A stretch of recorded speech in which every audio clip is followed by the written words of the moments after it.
Josh, have my glasses case.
Each and everyone, welcome to today's program. Of course, you know that we are in Atlantic Studio, and of course, it's all about the Douglas Radio.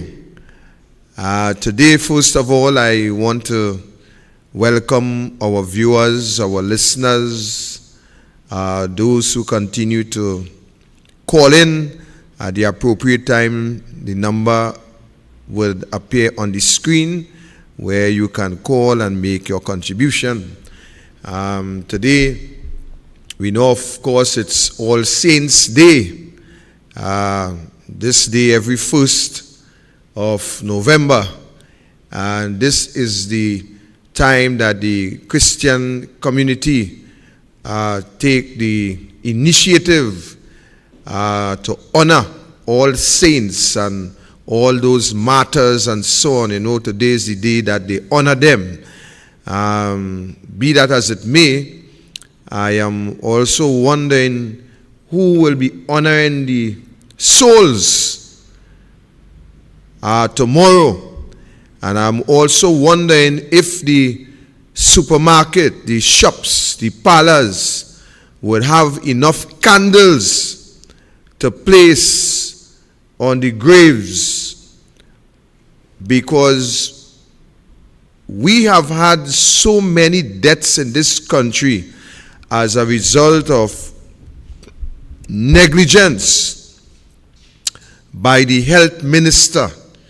I make no apology, 4,000 plus COVID-19 deaths.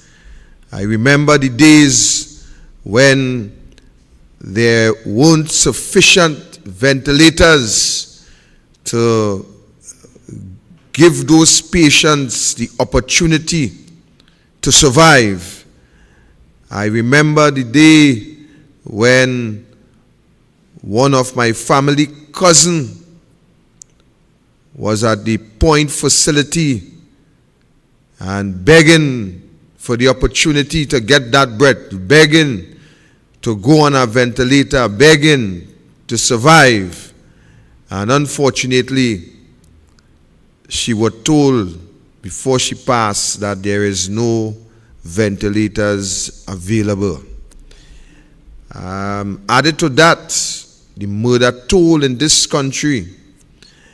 I don't think tomorrow this country will have enough candles to put on those graves. Because I'm telling you, we are at the place where it seems as though there is no hope, where it seems as no one is safe. I saw some shooting on videos on social media today. I saw some acts of criminality. But yet, we have Fitzgerald Hinds who will tell you that coming out of this big National Security Council meeting, where they post this photograph and tell you, the public, that since last week, they have put in place this meeting. But as the leader said last night, why won't that meeting took place last week? Is it because of the Tobago Festival where everybody want to go and wine and jam and have a good time? And when all is over, then we convene the National Security Council and we chit-chat with no policies. And then when they ask Hinds what steps will be taken to curb the crime situation, Hinds said to you, more heightened presence, more visibility, and that will solve the problem. That is why I call him the 3D man. The 3D man. Dumb, dunce, and dotish.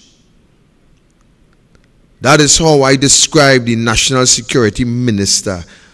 Dumb, dunce, and dotish. 3 Ds.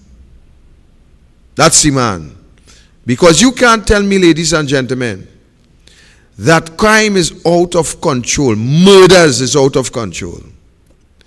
And you would hear the commissioner, the acting commissioner, and I think I will add a B to his 3D. I am so confused when an acting commissioner of police who have the whole police service under his command, who have all the apparatus of the security of the police service, the command center, the intelligence agency, the special branch, the anti-corruption bureau. I mean, the list goes on. And you will hear this man they call Jacob telling you, the population, that high power rifles is responsible for the increase in murder. What a dumb, dunce, and double dotish. Double dotish. Because let me tell you why I will say tonight double dotish. How could you, who is at the hem of the police service, could utilize that kind of dotish ideology to tell the population that high power rifle is responsible for the spike in murder? Mr. Jacob, I want to tell you something. If you die by one shot from a 38 revolver or a 9mm, or if you die by 40 shots from a AR-15 or a AK-47 or any assault rifle, Mr. Jacob, you are still dead. You are still dead, Mr. Jacob. Whether it is a machine gun, a semi-automatic, a full automatic, Mr. Jacob, you are still dead. So telling the population that high power rifle is responsible, I think that is the most callous statement you can make as acting commissioner of police. That statement have no merit. That statement have no common sense. That statement have absolutely nothing in it. And when you allow a Minister of National Security, the 3D man, who sleeps and bep all the time, advising you. I saw a couple days ago, Mr. Jacob, Hines on a walkabout, and it seems as though Hines is the acting commissioner of police and you is just the servant. That is how it appears. Because I will tell you this, Mr. Jacob. Hines on a walkabout somewhere in Central, whether it's Edinburgh 500 or wherever in Central. And Hines going house to house. You, as the acting commissioner of police, escorting Hines. And then Hines will come out and make a statement, a next idiotic statement, when he will tell the population that a child who was killed in a savannah, that child was in the wrong place at the wrong time. You see why I now use the acronym 3Ds for that man? That is the reason why. Because Hines, if a child is not safe in a playground, or what that playground represent Hines, what a playground in a community represent Hines. That is why I say dumb, dunce, and dotish. 3 Ds. So a child, and of course we want to continue to echo the sentiment of condolences to the family of that child, while we have these two incompetent clowns at the helm of one of the most important ministry in this country, the Ministry of National Security. And when you have the 3D man at the helm, and when you look at him in Parliament, where you would expect meaningful contributions and policies emanating out of his mouth to make you, the people of this country, safe, and to put a dent in the criminal activities. This is what you get from your minister. It seems as though that he studies all night and sleeps all day. It seems as though he wants to be first in class. It seems that he is so consistent in looking for high grades that he study whole night and sleep in the day A matter of fact, probably even forgetting what subject he studied at night. So in the daytime, he sleeps. And when he opens his mouth, it seems as though he is still sleeping even while he is awake. Because his utterances, while he is awake, it appears to be that of someone who is intoxicated. Someone who is unstable. Someone who is unbalanced. Because to tell this country that a child was in the wrong place at the wrong time in a playground, then you have to also be mentally unstable. You have to be mentally unstable. So when you put these two individuals together, Jacob and Hines, I think it is the perfect combination, and they display all the traits so that a child can understand the performance of idiotism.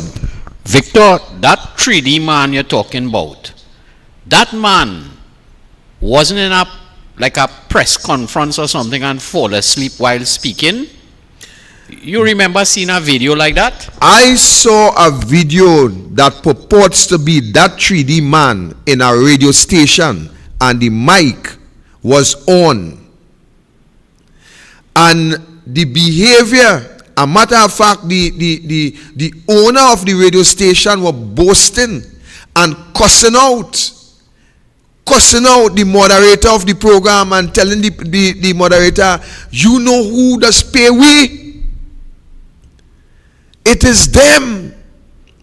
And the 3D man didn't only fall asleep. The 3D man went on and said, the mic on or the mic off? The mic on or the mic off? I don't know if you saw that video. Yes.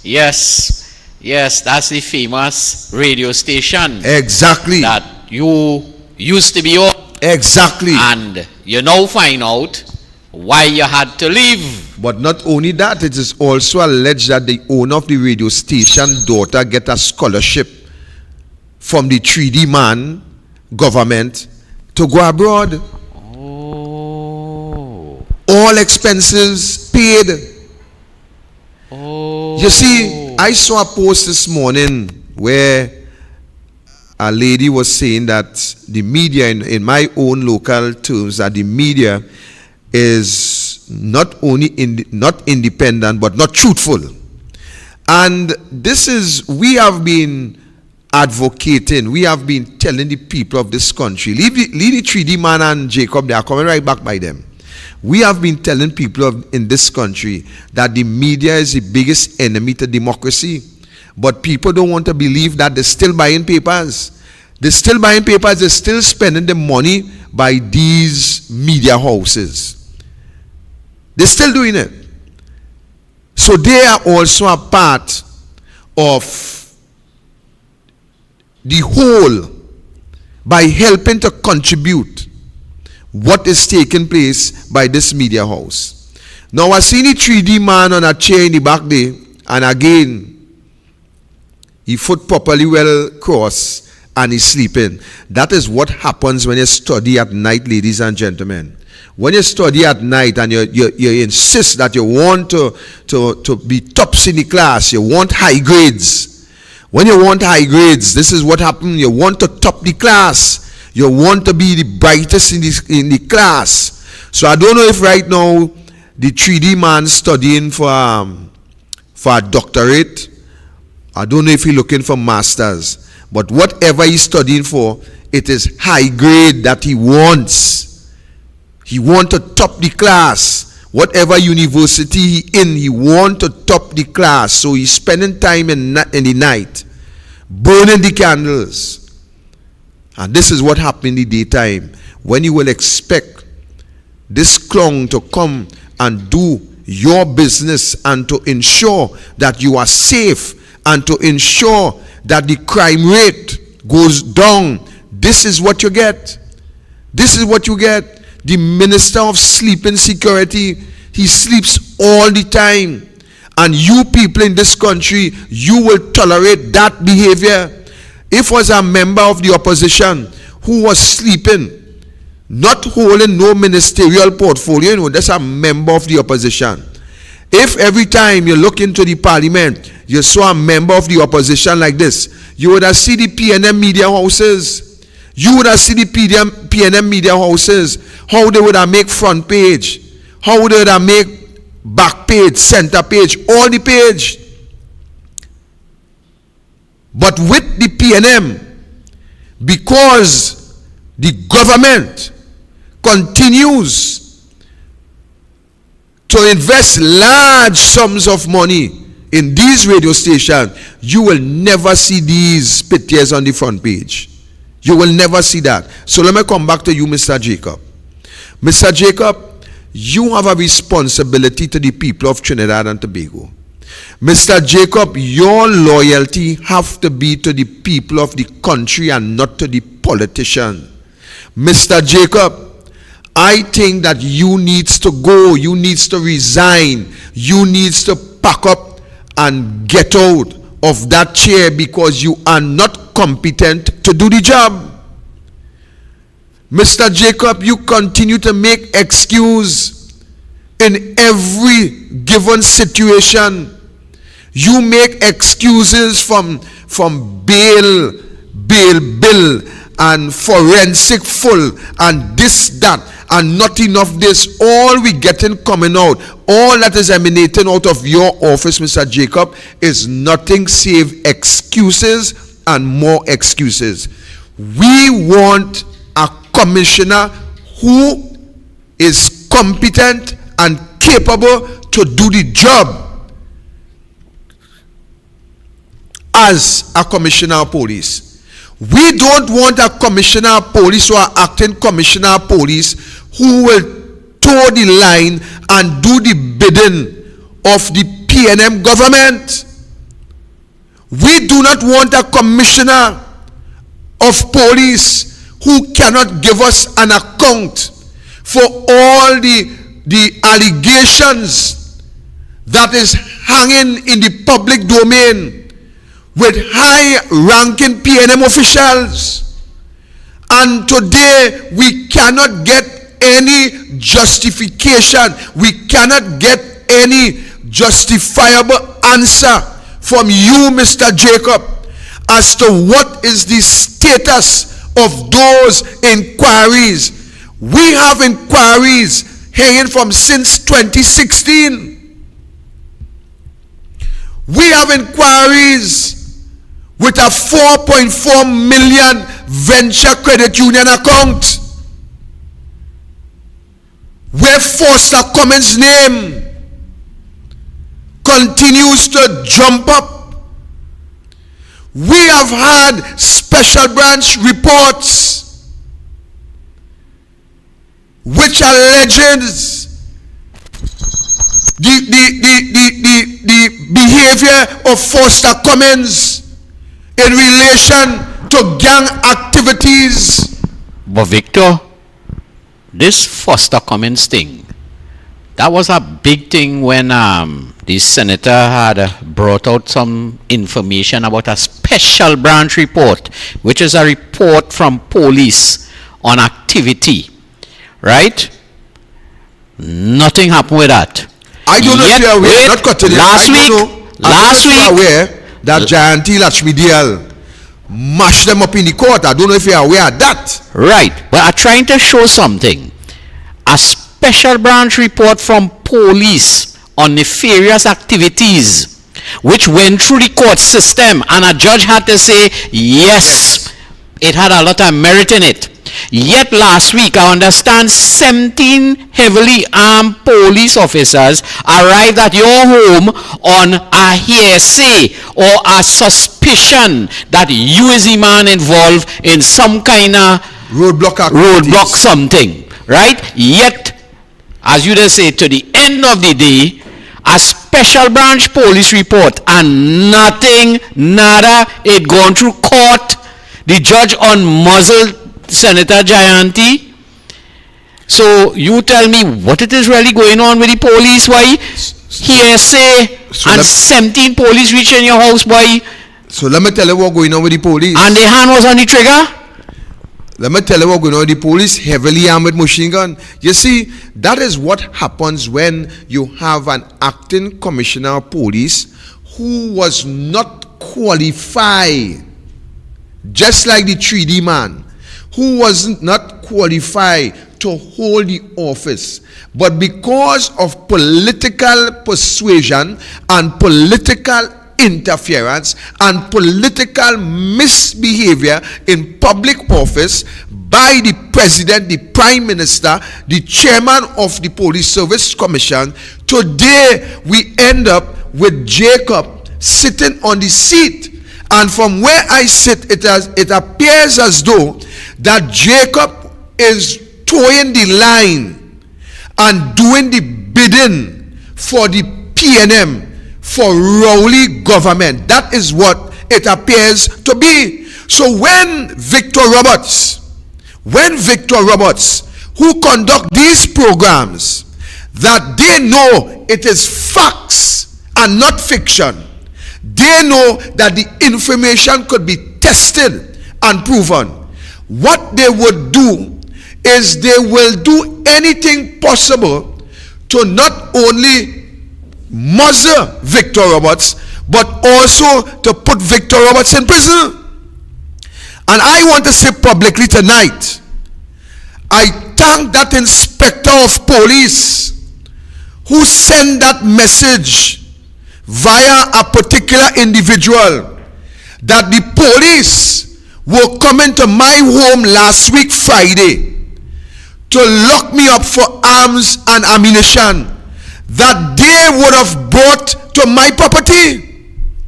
That is as serious as it gets. Is that a bailable offense? It is a bailable offense. But in what I was hearing is that in the meeting that took place in Southwestern, somebody came from Port of Spain. And I want to ask Jacob, was it him? I want to ask Jacob. But somebody came from Port of Spain and say, we need to get Victor Roberts into the prison.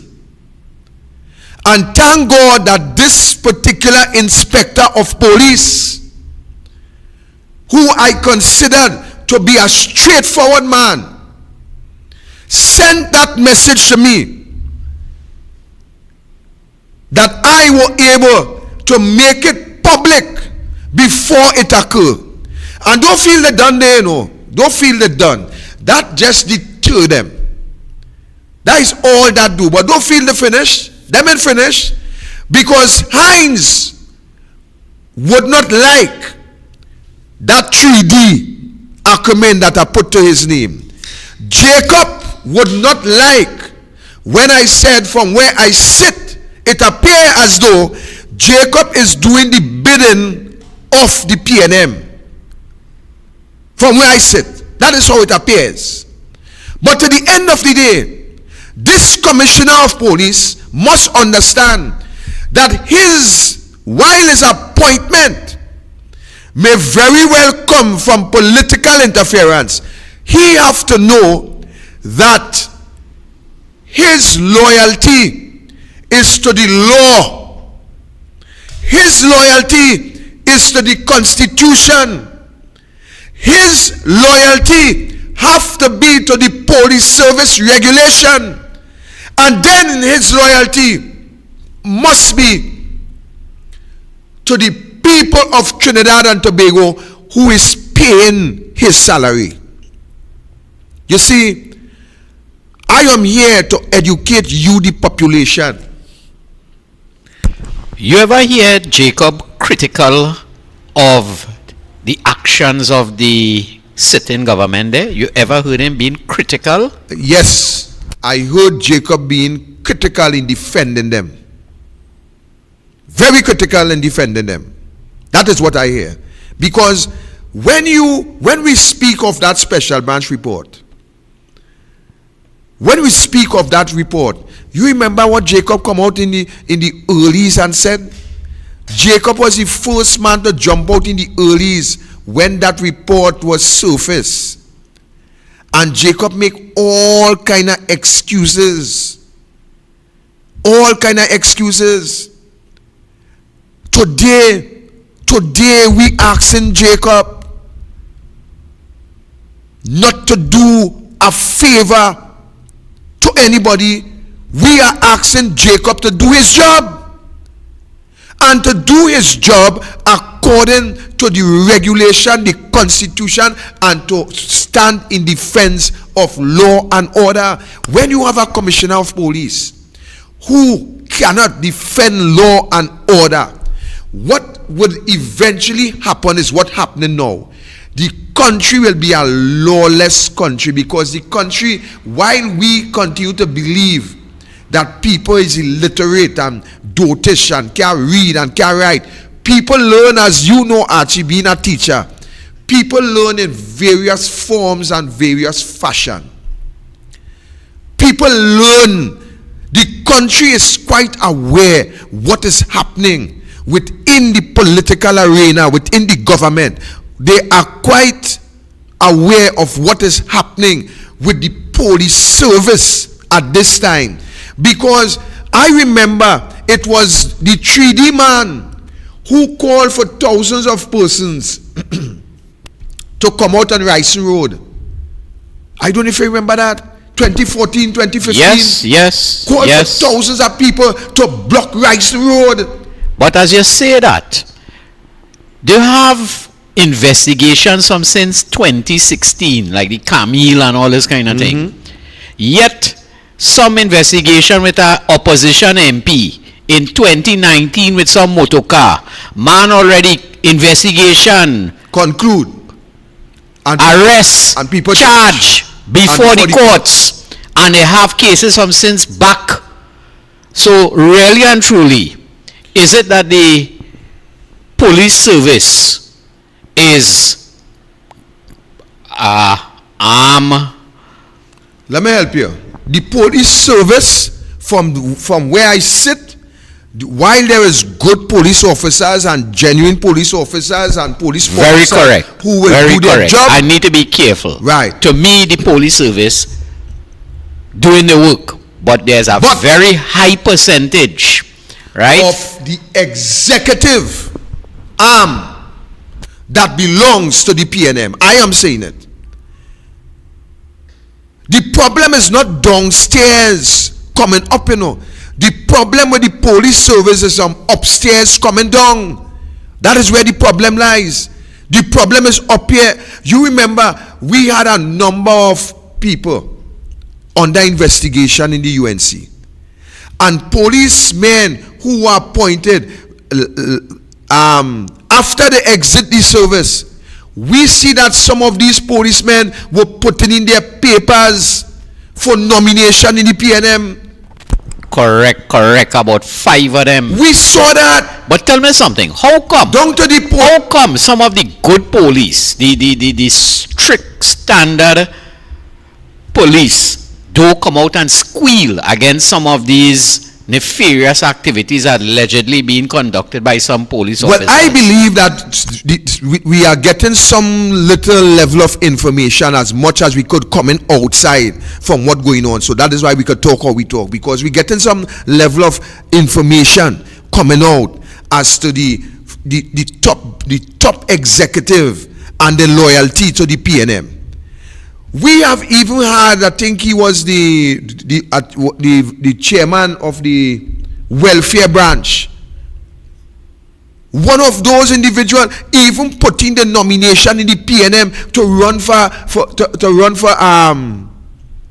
to be screened, to run for election. Top police officers. Top police officers. We have seen ex-members of the Defense Force handpicked and appointed by the Prime Minister to conduct certain investigation together with our ex-justice. We have seen that. We have seen the Prime Minister handpicking people and sending them out there to go after people. And if you don't believe me, while people may not like Gary Griffith was one of the individuals that was targeted by the Prime Minister using members of the protective services and ex-members of the judiciary to go after Gary. Is the Prime Minister appoint Gary Griffith? The opposition had abstained. And they abstained, not because we don't like Griffith. Griffith was our Minister of National Security.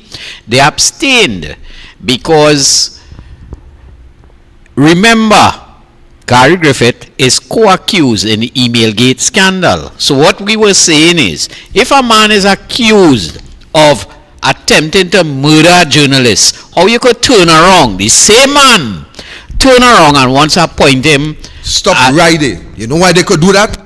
Because they know that was a conspiracy, and they know that email was fake, and they know that they had conspired and put that together in order to bring down the UN, the partnership government. They knew.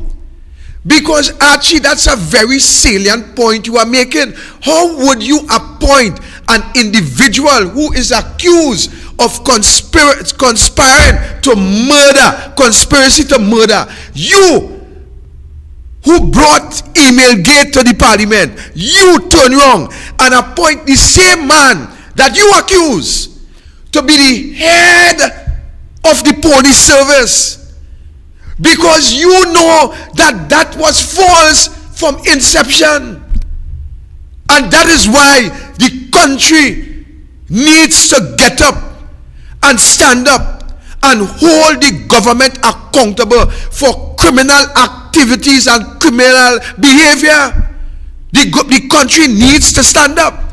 And I would advocate for the country to stand up. Just as how Heinz had called for people to gather in Rice Road, full Rice Road people.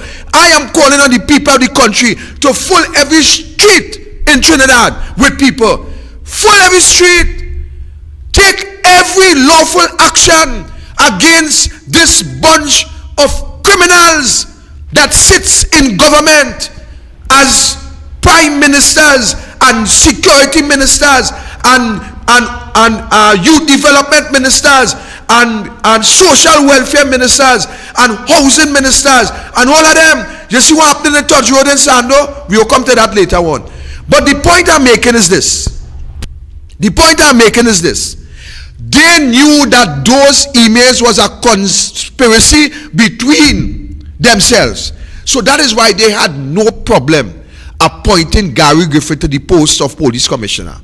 No problem whatsoever. Because if they believe this was true, I mean, what credibility it would have put in the lap of the government to appoint someone who is under investigation for conspiracy to murder. Conspiracy to murder and murder carries the same penalty. Is it that they thought that Gary Griffith would have also assisted them in persecuting the opposition based on the fact that at that time Mr. Griffith was estranged from the United National Congress? They thought that Gary Griffith would have been McDonald Jacob. They thought that Gary Griffith's behavior would have reflect that of Jacob, even though Jacob come after him. Or you felt that they felt that he could have formed part of the Cosa Nostra. That is what they thought.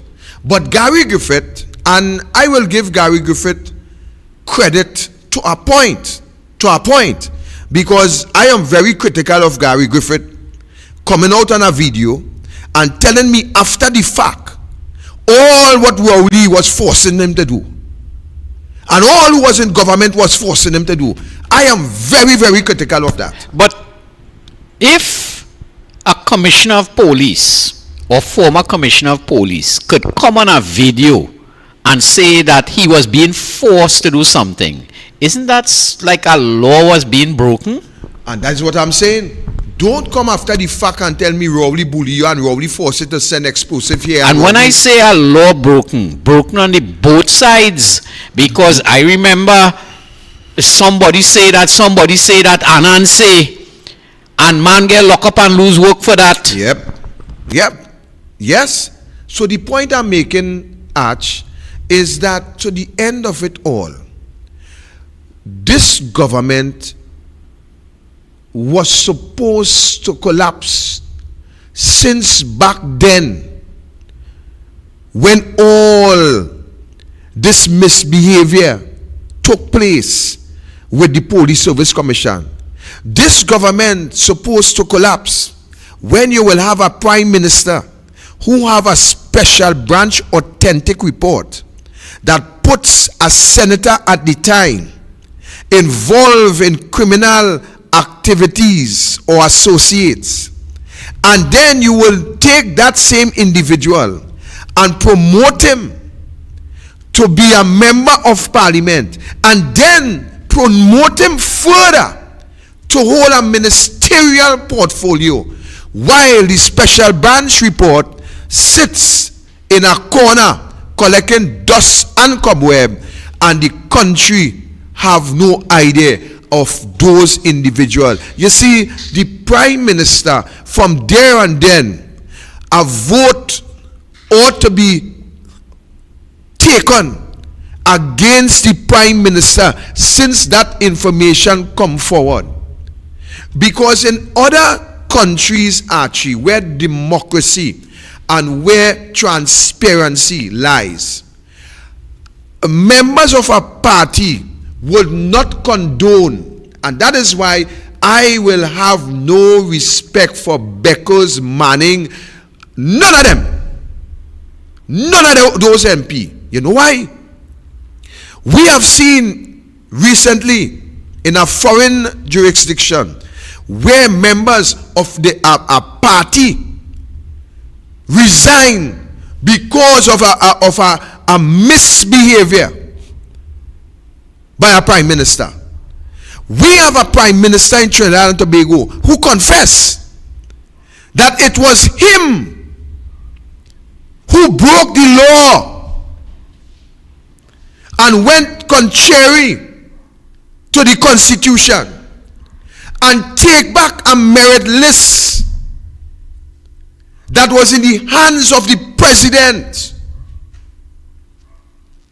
And yet the members of that cabinet is as guilty as the leader, because not one single individuals stood up and said, look, I am going to resign because the prime minister have conspired and breached our Constitution. The thing that governs us, the thing that set the rules and guidelines for all of us to follow, including the prime minister. If you could breach the thing because you have a problem with a man, especially when you had the choice to vote against the decision when it reached in the parliament. So why would the prime minister, ladies and gentlemen, why would the prime minister, why would Keith Christopher Rowley interfere with the process of the police commissioner and the police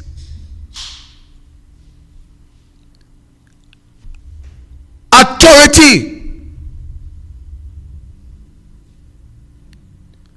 Why would you interfere with the merit of the Police Service Commission after they took their time, do their investigative work,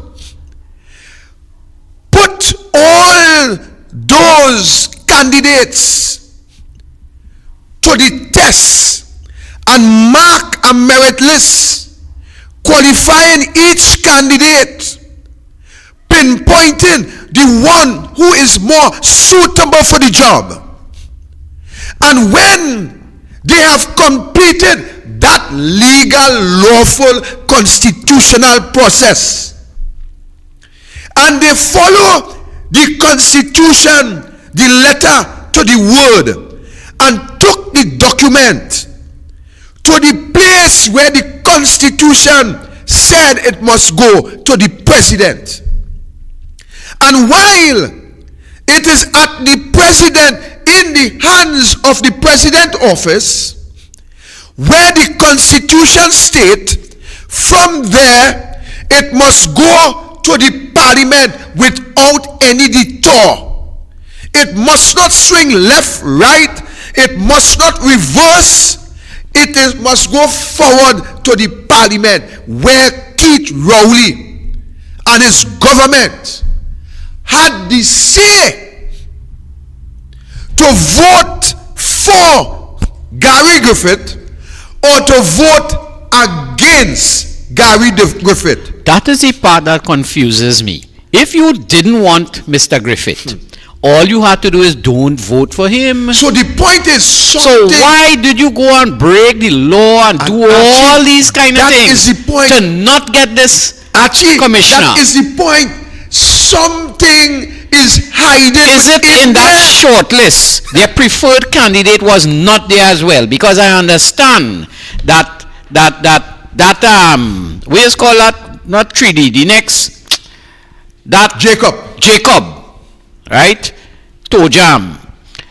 He wasn't in that short list. No. So you had to get rid of that merit list because you needed a specific police officer. Tell me something. Didn't Gary Griffith, at the end of this little charade they had with AV oil drilling, stood up and say that case is active and ongoing before that merit list was withdrawn? Yeah. The strange thing about it is a special law was passed to enable Gary Griffith to act as commissioner. So something happened in a very short space of time to go from sending away the Attorney General to get an acting Attorney General to pass a piece of law to make Gary Griffith the acting commissioner. Correct. And then when all of that drama gone down and the real AG come back, well, not really, the whatever you call him, tight shirt or whatever,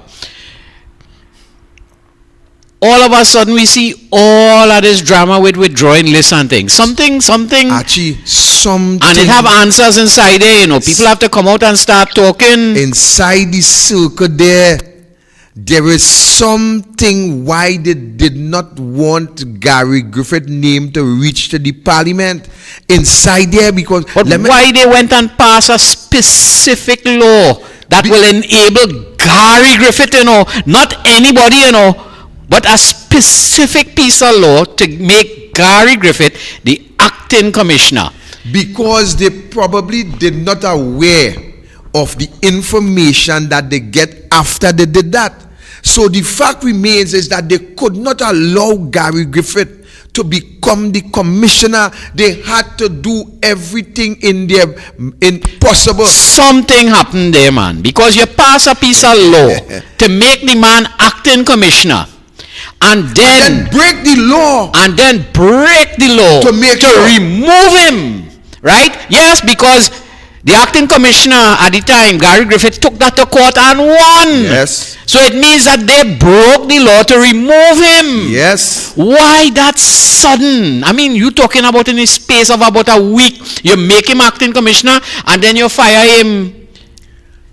Something happened and then you went and withdraw the list to make sure that he is not the commissioner of police. And they do it at any means necessary. They did not care to breach the Constitution.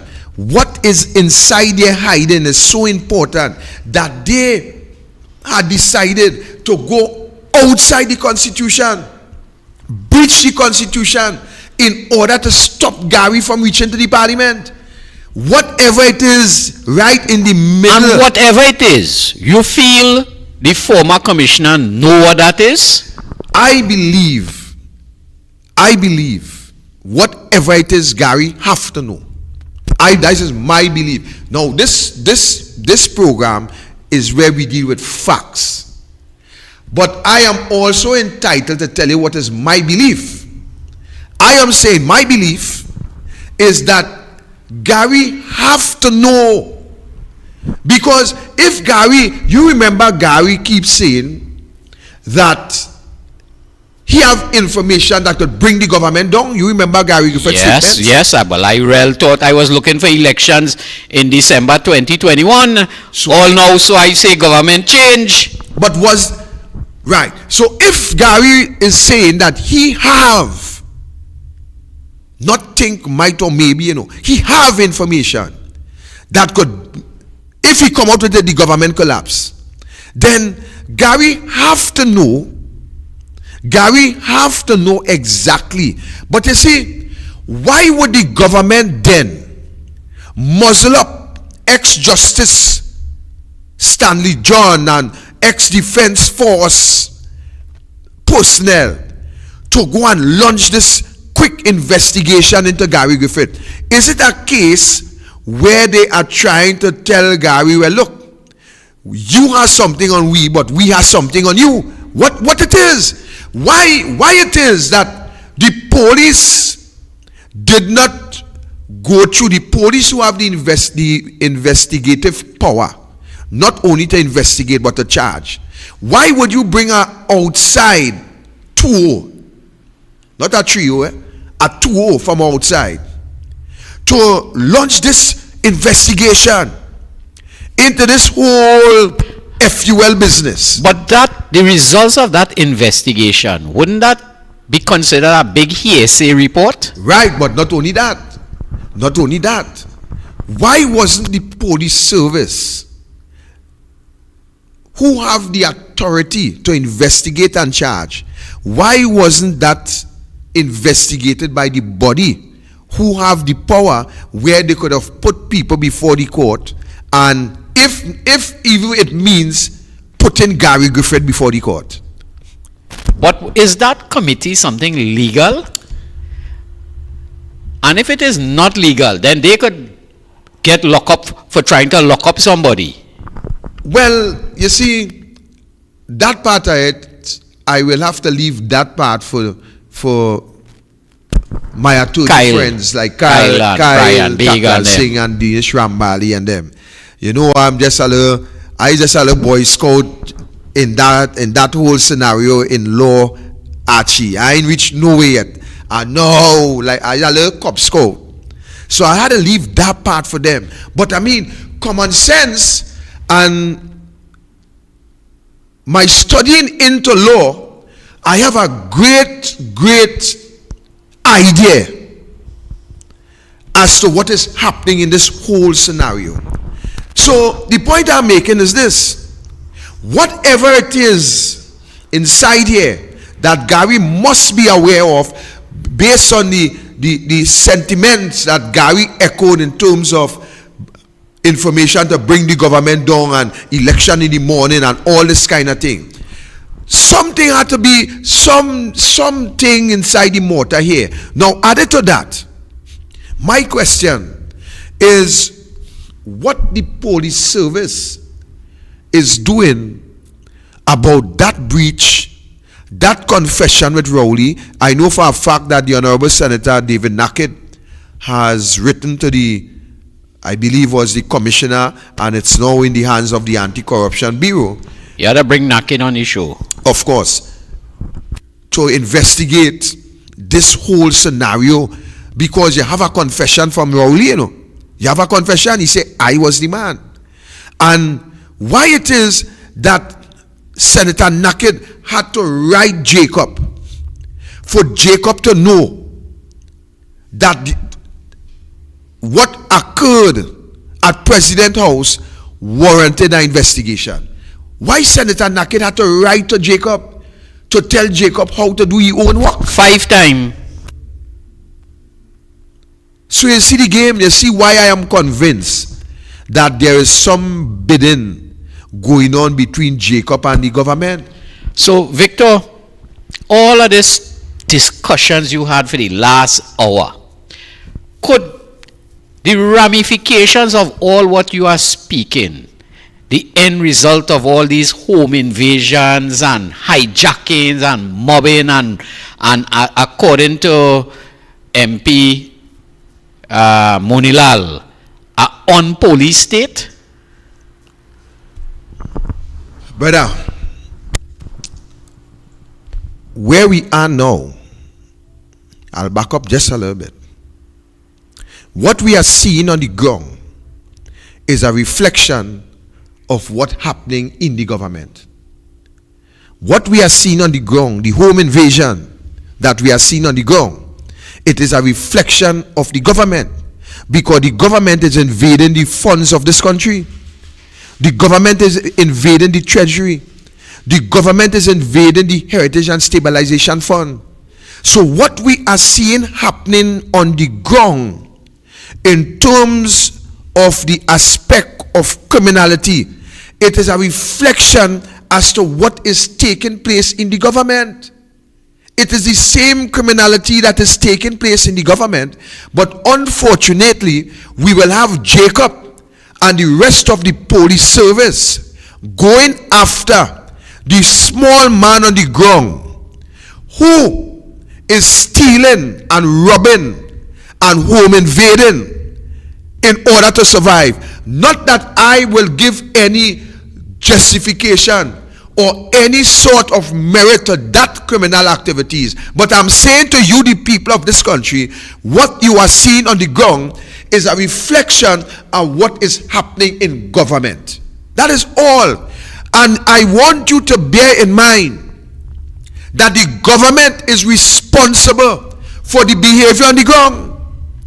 Because when you will have a government who will take a whole company like Petrotrin, a whole industry like the oil industry, and mash it up in pieces because of a fake oil scandal. And you could fool yourself if you want to know. You who sitting in your cars and in the bus and in the maxis and in the privacy of your home, you could fool yourself if you want. You could fool yourself and say, look, the government had to do what they do because Rowley stood up with a blackboard and pretends that he clearly understands graph and data, and saying to you, this is what the government have to bail out, and this is what Petrotrin making, and this is where we going. What Rowley did not tell you is that in the first place, why Petrotrin end up in debt was because of Patrick Manning, Malcolm Jones, and the same PNM, which Rowley was a part of. Rowley was a part of the same PNM that cut off one of the breasts from Petrotrin. The same PNM. So when the Mark bus, ladies and gentlemen, with this fake oil, I ask you the people to demand from Rowley why he fired Nicole Olivier. That was on a private live. That was on Victor Roberts live. You could go back and find it. I ask you the people to demand from Rowley why he fired Nicole Olivier, the Minister of Energy and Energy Affairs. All they didn't listen. All they didn't want to know. While I am saying Nicole was incompetent as a MP, incompetent as a MP, I tell you that we must find out what Nicole Olivier did that warrant her immediate termination, even while she was in a Caribbean country for a short vacation. Fire her while she was not even here. Victor Roberts, I remember that the day before he fired her, they were in a press conference, and the reporter had asked a certain question, energy-related question, and Rowley turned to the reporter and said, look, the Minister of Energy there, ask she, right? Be she here today, she might be here tomorrow. And if you don't know what to say, shut up. Telling his own minister on public TV. And if you don't know what to say, shut up. Telling her she here today, she might be here tomorrow. That is the kind of behavior of that Prime Minister. Actually, we never, and let me take back that word we, because we try to get an explanation as to why Nicole was fired. Now, if you go back, you will see that the investigation into the fake oil started under Nicole Olivier as Minister of Energy. All right? It started there. Now, when the whistleblower leaked the information about the findings of the fake oil, and my leader brought it to the attention of the public, which she, as leader of the opposition, it's legally her duty to bring these things to the forefront. So when that came out, we started to hear about immediate resignations with the board and with the then chairman.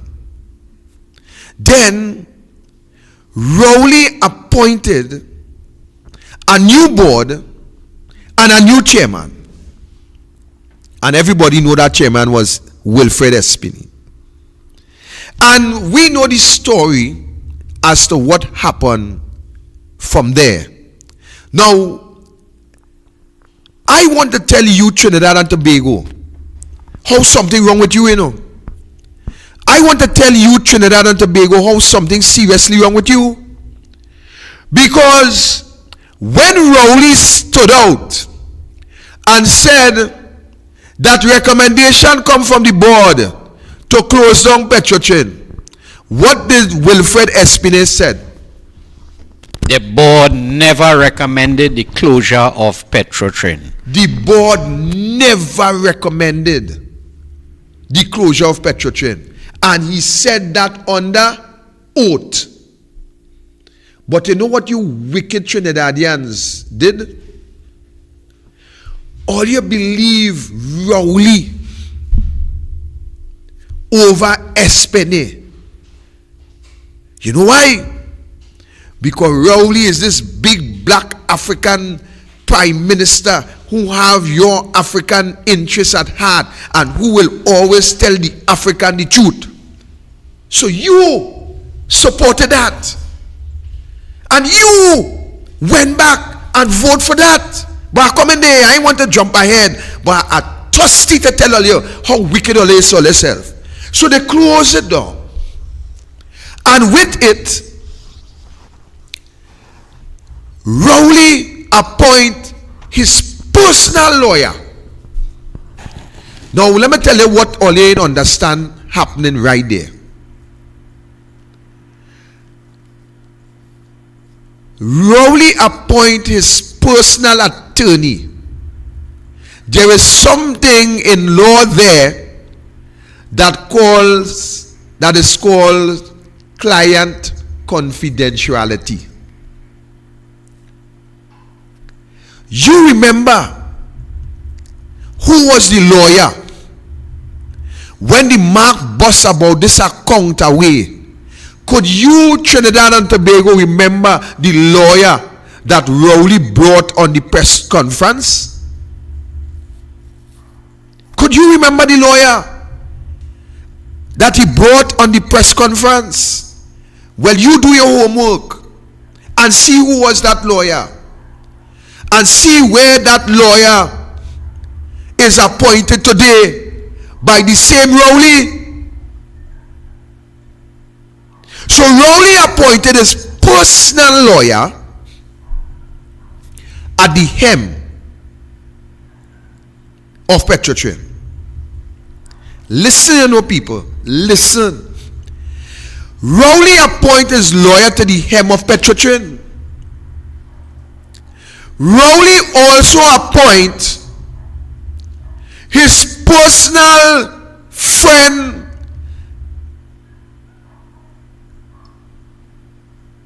as Minister of Energy at that time.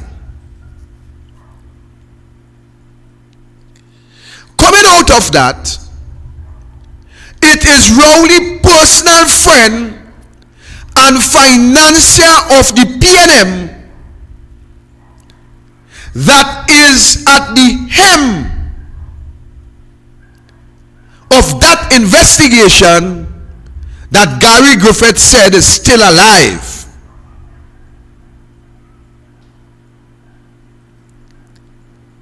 You get any picture? Rowley personal lawyer at the hem, Rowley personal friend and financier at the hem of the controversy. Rowley appoint he goodly minister as the minister, and Rowley appoint he Doncian partner as Attorney General. So we building the foundation for the Cosa Nostra. So what happened then? What happened then, ladies and gentlemen, is that Petrotrin lockdown, mash up, break up. Now what comes with that? Hardship, poverty, and crime. What comes with the closure of Petrotrin? Hardship, poverty, crime. That is the three elements that comes with the closure of Petrotrin. Keep that in mind. So, coming out of the closure, apart from the hardship, crime, and poverty, or hardship, poverty, and crime, anyhow you want to put it, we have had arbitration. But before that, Rowley was in a foreign jurisdiction. Rowley had his Minister of Energy. Rowley had appointed the board, Espini board still. Rowley had his Attorney General. Rowley had all the necessary legal aspect to gather information into that scandal. But here what Rowley did. Rowley take it upon himself to call the subject of investigation, which is his friend, which is also his financier to his party, and tell you, the public, that I call Bash because he's my friend, and what kind of man would I be to hear my friend in this scandal and not call him to find out what this is about. I wonder if Trinidadians, Spain and Tobagonians paying attention to what is happening here. Rowley have his Minister of Energy, he have the Attorney General, he have the whole board. But Rowley see it fit not to call the minister, not to call the Attorney General, not to call the board, but he see it fit to call the subject of investigation to find out what is happening. So what that tell you, Trinidad and Tobago? It tells you that Rowley have more confidence in his friend who is the subject of an investigation more than the legal channels and those who he appointed in ministerial portfolios to answer the same question that he will call and ask his friend. So he called his friend and he asked his friend, what is this about? And Rowley say that his friend said he had no knowledge. And then he called the next subject of investigation, Deuki Singh, and he responded the same way. And then Rowley turned around now and started to blame Kamla immediately. Started to blame Kamla immediately, looking for that shadow, looking for that avenue, looking for something to cover the bam of those whose bam exposed in this whole fake oil fiasco. So they mash it up and they close it down. But what happens? Arbitration. I'll give only a breakdown how that went.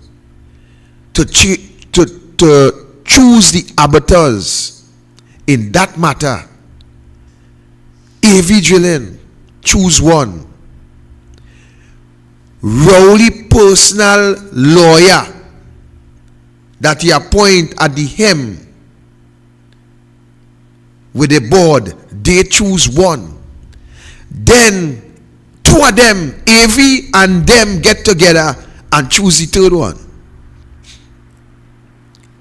So it's a case of my friend protect my friend and I appoint my friend. You hear how that went?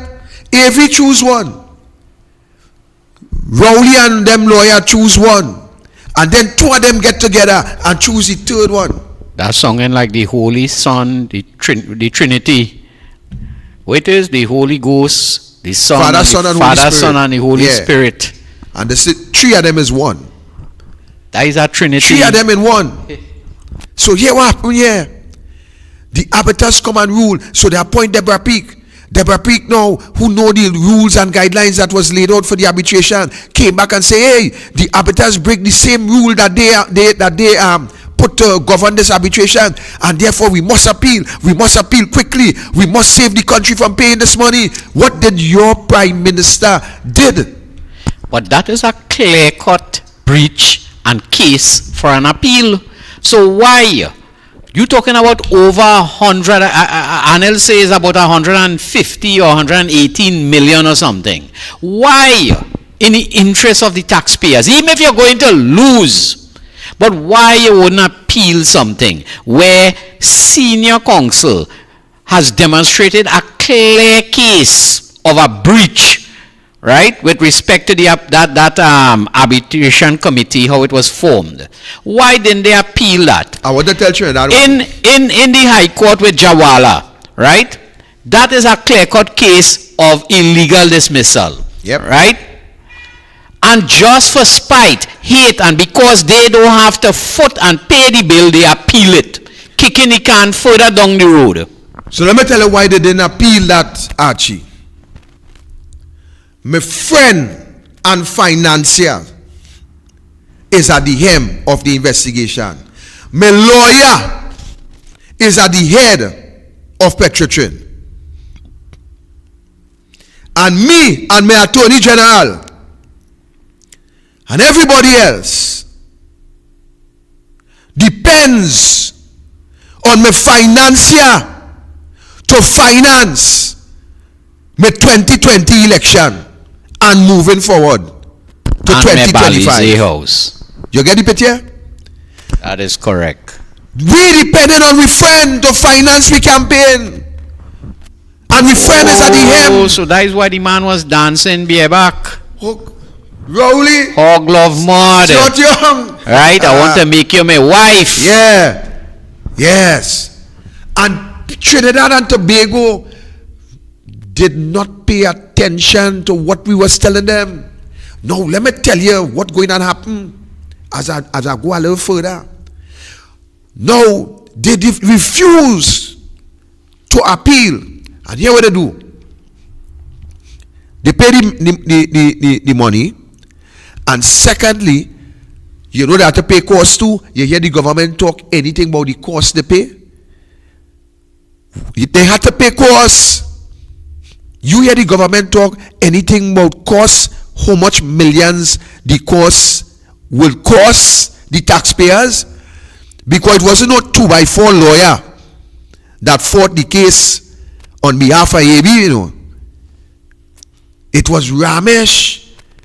So you in here and we in here nothing about the cost that the government had to pay in that matter. We in here in that. So, Victor, the kind of millions and millions and millions that adding up to billions in legal fees, after 7 years, could it be that they spend the entire budget that Kamala would have spent over 5 years in just legal fees to their friends? Well, we might very well spend close to $1 trillion when this government done in 2025. In just legal fees. So here what happened, Archie? Well, I'll tell you what happened. The PNM people has ball, yay! Yeah. So what happened is that they never appeal, but here what they do. They pay the money and they give the man a bigger contract. They gave him a bigger contract. Now let me tell you something. They pay the money with a bigger contract. So let me tell you something. But that oil he extracting and thing there right now, isn't that attracting premium money with respect to the current international situation? What you have to first analyze is the wells and them that they now get. Nobody ain't tell us whether these wells is high producing wells, whether these wells is flowing wells. We'll take us in a little bit, not yet. Whether these wells is whatever, we hear nothing. All we know, money pay and contract given. So the point I'm making as we go further is that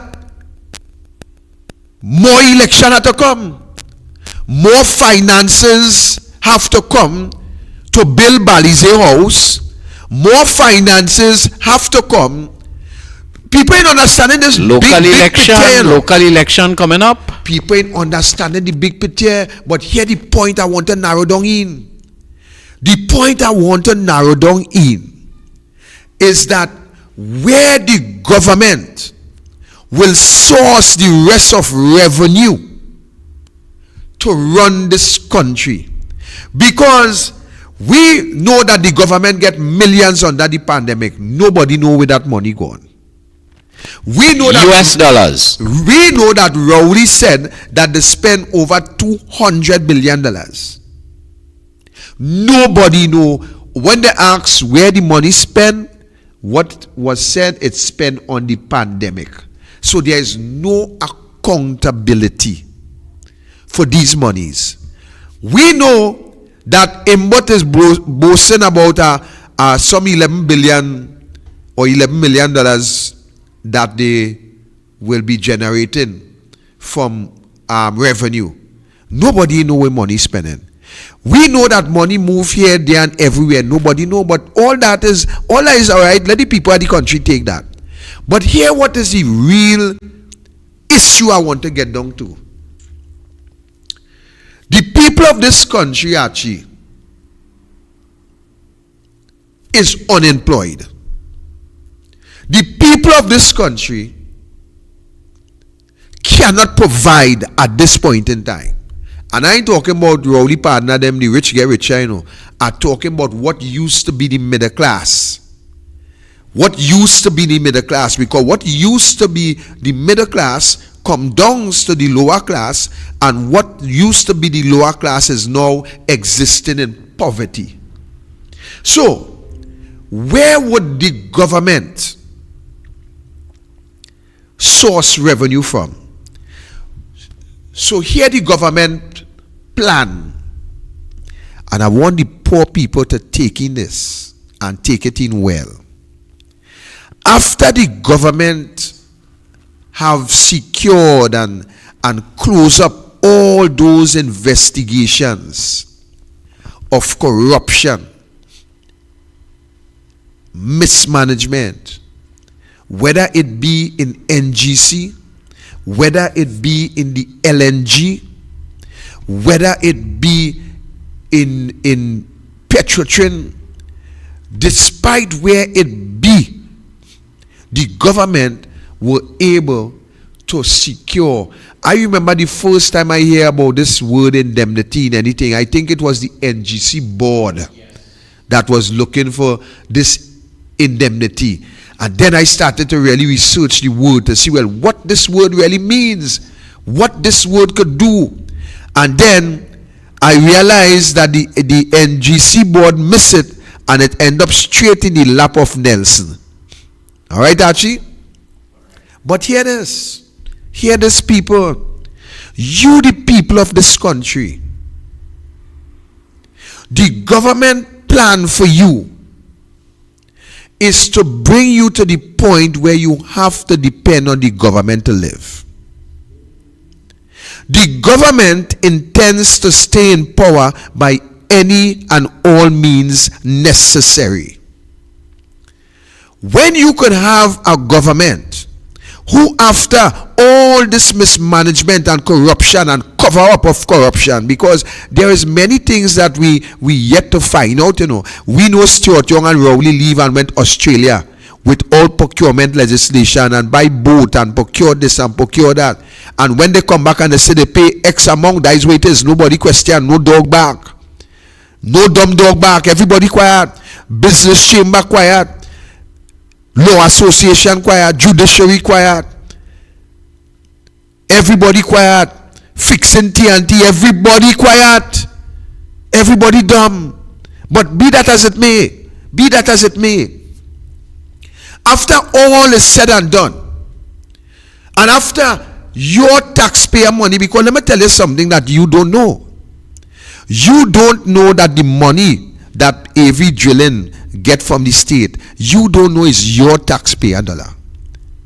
The bills, the money that had to pay Deborah Peake, who tell them to appeal and they refuse to appeal, it's your taxpayer dollar. The money to pay Lawrence Ramesh Maharaj, it's your taxpayer dollar. The money to import fuel, when we were processing our own fuel here, it is your taxpayer dollar. But I want to add this to that. While you will sit down and you will believe that the effects of the mismanagement of the government does not affect your pocket, then you are more stupid than I thought. Because every piece of corruption, every piece of brief, every case that the government loses, every money that the government will pay out in legal briefs comes from your pocket. You, the man on the street, you, the working class, you is who fit in the bill. You fit in the bill. You is the ones that will feel the full effects of what the government is doing. So the government decide, look, in order we borrow and we thief, we get and we thief, we thieving in legal briefs, we had to get we kickback in everything. We have to make sure we financier have money to finance us and to pay our bills and to even pay for some of we women. We have to make sure that we financier have money. We have to make sure that revenue goes to our financiers' pocket at any means necessary. Cover any investigation, kill any investigation, or might very well be anybody who get in the way. But we must do what we do to keep each other secret. We must close down. Code, a mafiosi code. We keep each other secret. It's only when you break rank, you go there and expose us, and for that we're going to kill you politically. It's the code of the Cosa Nostra. As long as we stay together, we will survive together. And we agree not to breach the code of secrecy. So, ladies and gentlemen, they have to keep their finances finance well out of your taxpayer money. They will cover any investigation. They will mash up any police service commission in order to keep each other secret, in order to stay on top, in order to make money. But I'm coming to you now, Trinidad and Tobago. So the government decide we borrow money. Out of that, we have the thieving percentage. When we spend the money that we borrow, out of that too, we have another thieving percentage. So when it comes, we thief, and when we spend, we thief. But to keep you busy, to keep you out of the way, to keep you asking less questions, to keep you not paying attention to what is going on in governance, they decide to create a hardship on you. So they sit down within the cabinet and they conspire as to how we could keep the population quiet. How can we suppress the population? So one man will say, we will utilize the protective services. They write down that. One man will say, we must increase cost of living. They write down that. Another man will say, we had to tax them harder. They write down that. And they decide, we have, a next man will say, pay less attention to the infrastructure. So we'll have them complaining and quarreling while the car break up, while the front end fall out, while everything happen.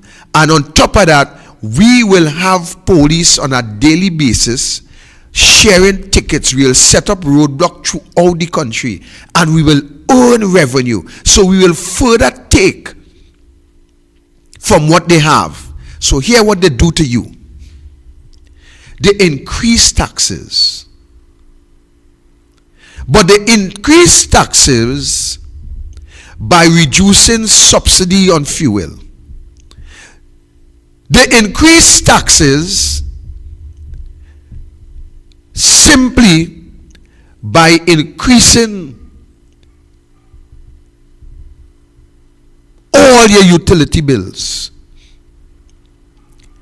And then they will say, coming out of that, once we interfere with fuel, everything will go up. So here what they do. They start to interfere with your savings. The little dollar that you put down for medical purposes, they're dipping into that. The dollar that you put down for your children education, they are dipping into that. And on top of that, your internet bill will increase, your light bill increase, your water increase, everything increase. And then they come now and they say, look, food will increase. And when food increase, we will have them busy.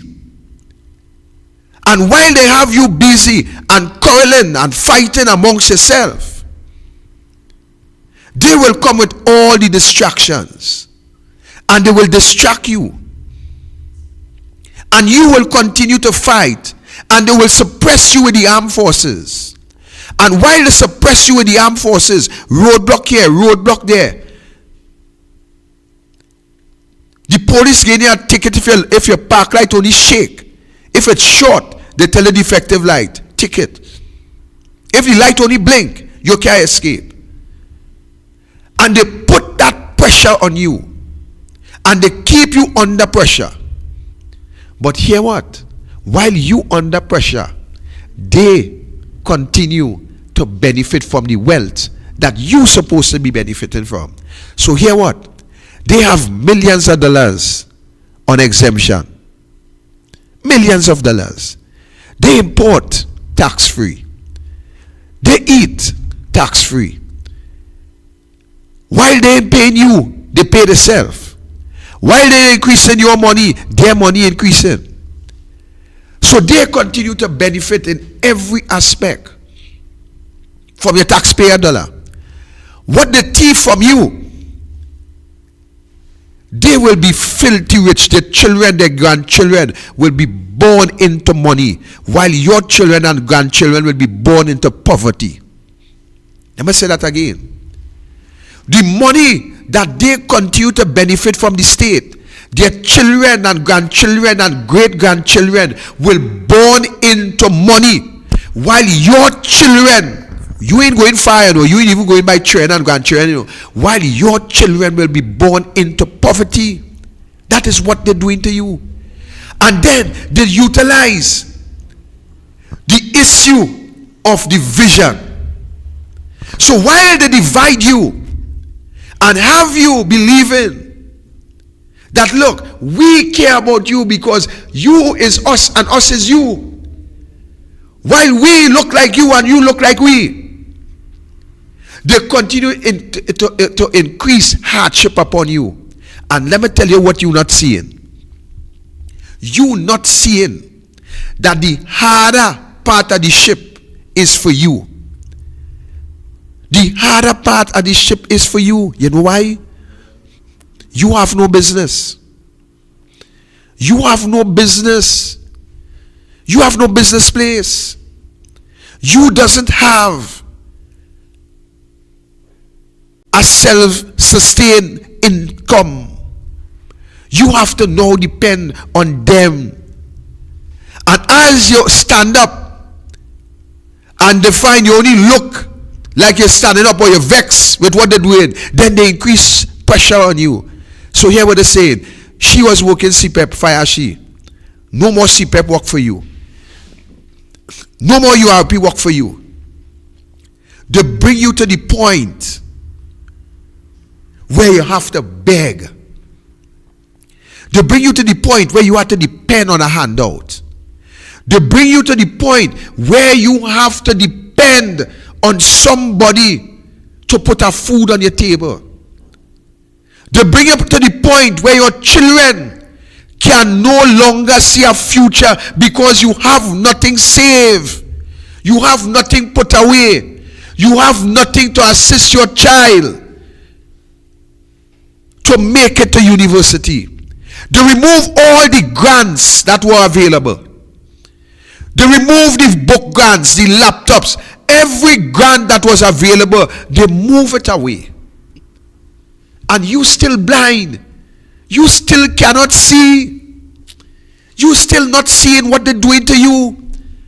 So they move all these grants. Textbook gone up, everything gone up. Some of you parents, your children can't even afford all the books, even as the term going to close for the festive season of Christmas. So they continue to apply the pressure on you, and you not seeing it. You still talking about Indian and African.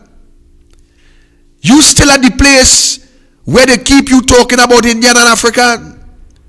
But while you talk about Indian and African, and you look at the Indian as your enemy, you have not yet seen that your own enemy is those that govern you.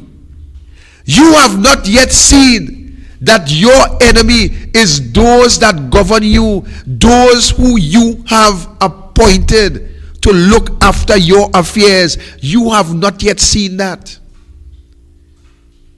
You have not yet seen what the PNM is doing to you.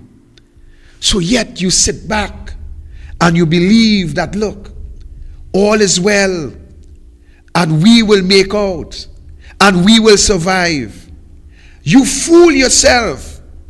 You look into the mirror and you're telling yourself that all is well, when to the end of the day you know for a fact that you cannot provide. You know that there is no hope for you, but yet you are hoping that some miracle could happen. You are hoping that somebody could step in and somebody would be able to bring about that change, that you would be able to survive. Well, I want to tell you here tonight, I want to tell you here tonight that you have the power to make that change. I want to tell you that you have the power to change the direction in which this country is going. I want to tell you, ladies and gentlemen, that you have the authority to bring back this country to a place where your children and your grandchildren will survive. Today you are eating grass under the PNM. Tomorrow your grandchildren will eat the dirt that the grass was planted on. And my question to you is, what your great-grandchildren will eat. What your great-grandchildren will eat. This is not about African or Indian people. This is not about the color of your skin and the texture of your hair, people. This is about life and livelihood. This is about standing up and demand accountability. This is about standing up and demand equity. Why your prime minister would not wake up in the morning and say, look, because of the war in Ukraine, because everything they do, they tell you the war in Ukraine and Russia. Why they wouldn't get up in the morning and say, look, because of the war in Ukraine, we have decided to reduce our salary. Why they wouldn't tell you, because of the war in Ukraine, we have decided to pay tax and not take everything in this country tax-free.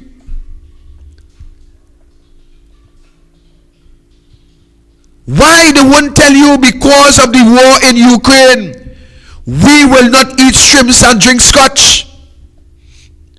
But they tell you, don't eat pie. They tell you, make sacrifice. They tell you ride on bicycle. They tell you go back to the coal pot. But while they tell you ride on bicycle, they drive in Prados and SUVs that you are paying for. While they tell you to go back to the coal pot, they go in fancy restaurants and order expensive food that you pay for. While they tell you to make sacrifices, they enjoy the benefit, the cream of the crop, the wealth of this country. It is in their pocket, while you cannot provide for your children, while you cannot provide for your family. They eat well, they sleep well, they pay no bills. You pay the bills for them. While you sleeping on plyboard and elaborate, some only sleeping on pitch, they're sleeping on king size and queen size and the best sofa there is.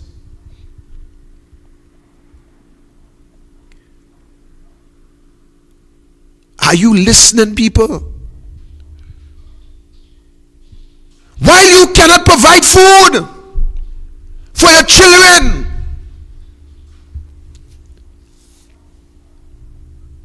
they scrape the best into the dustbin when they cannot eat what they order. The beef steak and the cork shrimps and the best cocktail that they enjoy. They are now telling you to go back to breadfruit. They are telling you go back to the coal pot. They are telling you to make sacrifices, and the sacrifice that you make, they benefit. What more would it take, Trinidad and Tobago, for you to stand up in the gap for your children? What more would it take, Trinidad and Tobago, for you to stand up in the gap for your grandchildren? What more would it take, Trinidad and Tobago, to stand up for this country? Stand up for the country.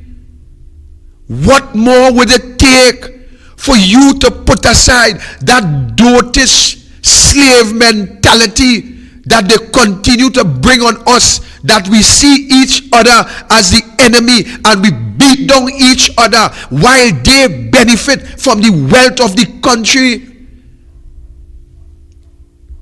How much more would you take while you allow them to separate us as a unique people from different ethnic background, where we enjoy each other, we enjoy each other dishes, we enjoy each other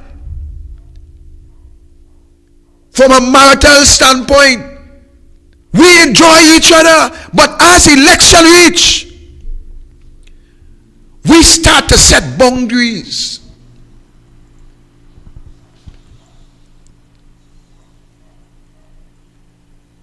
And I'm going to take a little break, Archie. And when I come back, I am going to deal with those who said that they're not in this political thing. I'll be right back.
one.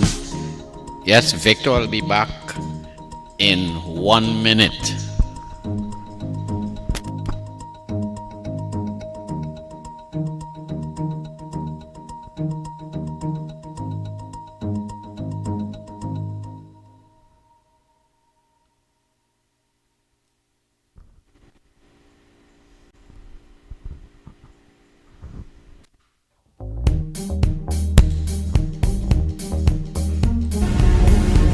I want to tell you something. I'm from Mason Hall in Tobago. Mason Hall very close to Liquor 2. The last time I was put out of anywhere for anything, the person who put me out. So when Victor is back, you can start to make your calls.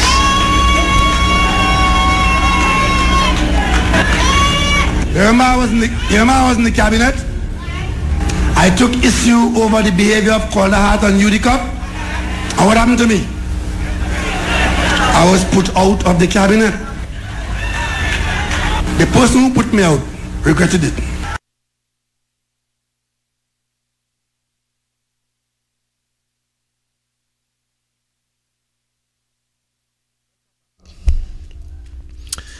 So, ladies and gentlemen, this is where you are. This is where we are today in this country.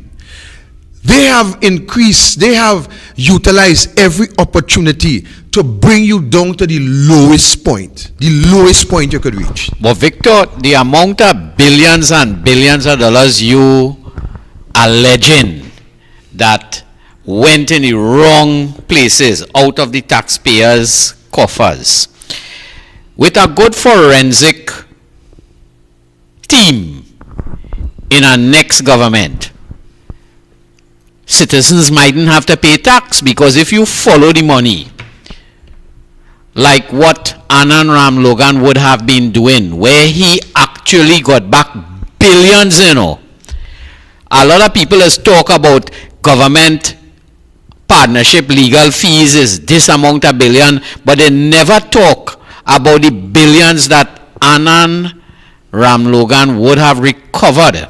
Yeah. And if is as you are alleging that billions of dollars are being siphoned out of the treasury into private hands, using Follow the Wealth and Proceeds of Crime Act and all of these things, you trying to tell me that a competent forensic search could recover billions of dollars, and therefore Trinidad taxpayers have a windfall to receive?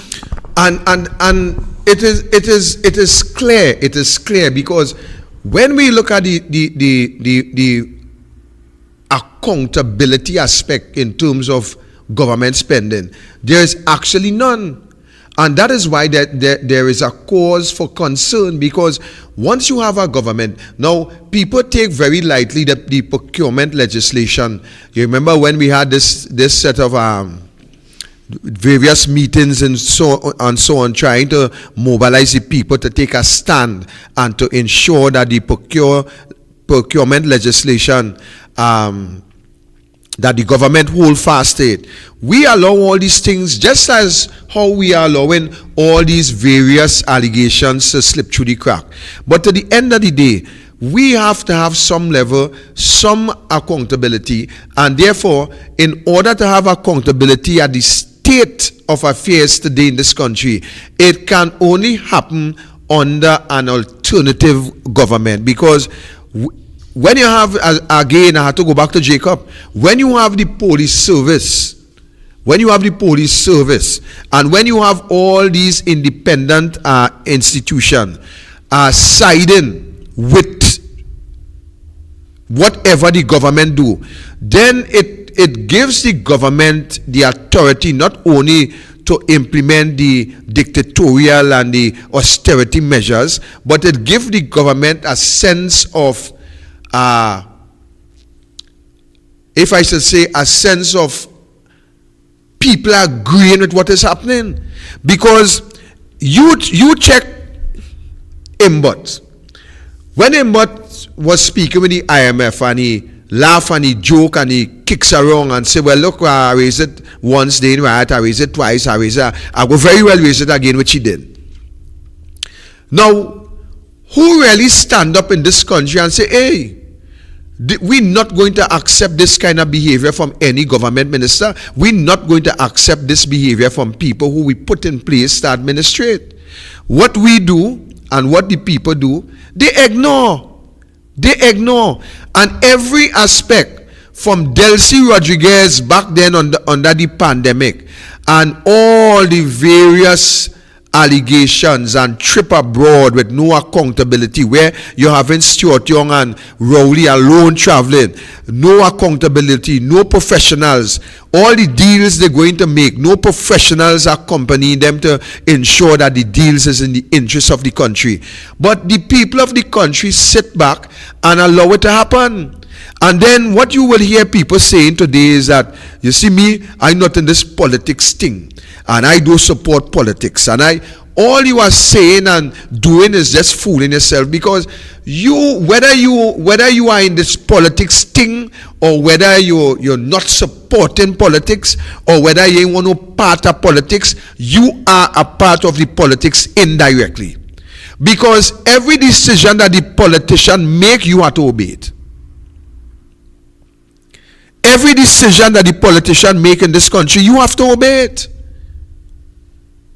Every law that the politician make, you have to obey it. You have no choice. You have to obey it. So while you will stand up and say, I'm not in this political thing, and I'm not in politics, and I don't take no part, all you're doing is just mamagaing your sorry self. That's all you're doing. And the youth says, I want to come too. You, as the young people in this country, you have to realize and understand that the future is in your hands. The future is in your hands. What would you do with the future? That is the $1 million question. The $1 million question is, what would you do with the future in your hand? You have to come on board, young people. You have to allow your voices to be heard, young people. You have to understand that this country belongs to you. All that Rowley and Stuart Young and Faris and everybody, Beckles and Manning and Hines and all of them, all what they are doing in government will affect your life. All they're doing will affect your life. You have to understand that you have to get involved. You have to get involved. You have to make decisions that would steer your future. You cannot sit down in the background and watch the country fall apart, because when the country fall apart, it's a case where you are falling apart. Every time the country go down, you go down. Every time the government thief, it's you that closer to bankruptcy. Every bad decision the government make will affect your life. You know why we have so much crime today? Let me help all you. We are in a crime-stricken country because of government policies and government decision. I tell you earlier on, I said to you, what is happening in terms of crime is a mirror as to what is going on in governance. I said that to you. Based on the policies of the government, it is what have you unsafe in your own homes. Based on the decision of Keith Rowley, it is what will continue to have this country crime-stricken. Actually, we will take the calls, sir. Welcome, caller. Good night, Mr. Roberts. Good night, sir.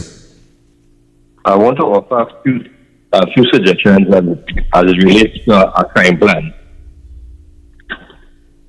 So I'll start off with what I have here, and I don't know if that would help in any way to make a dent in crime.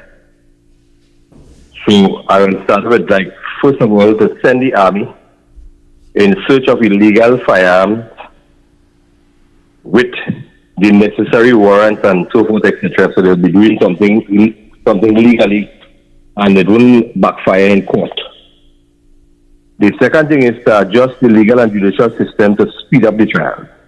The third thing is to increase penalties for crimes. The fourth thing is to introduce programs in schools to encourage children to resist drugs and violence and peer pressure, and how to be creative. The fifth thing might be to increase police patrols.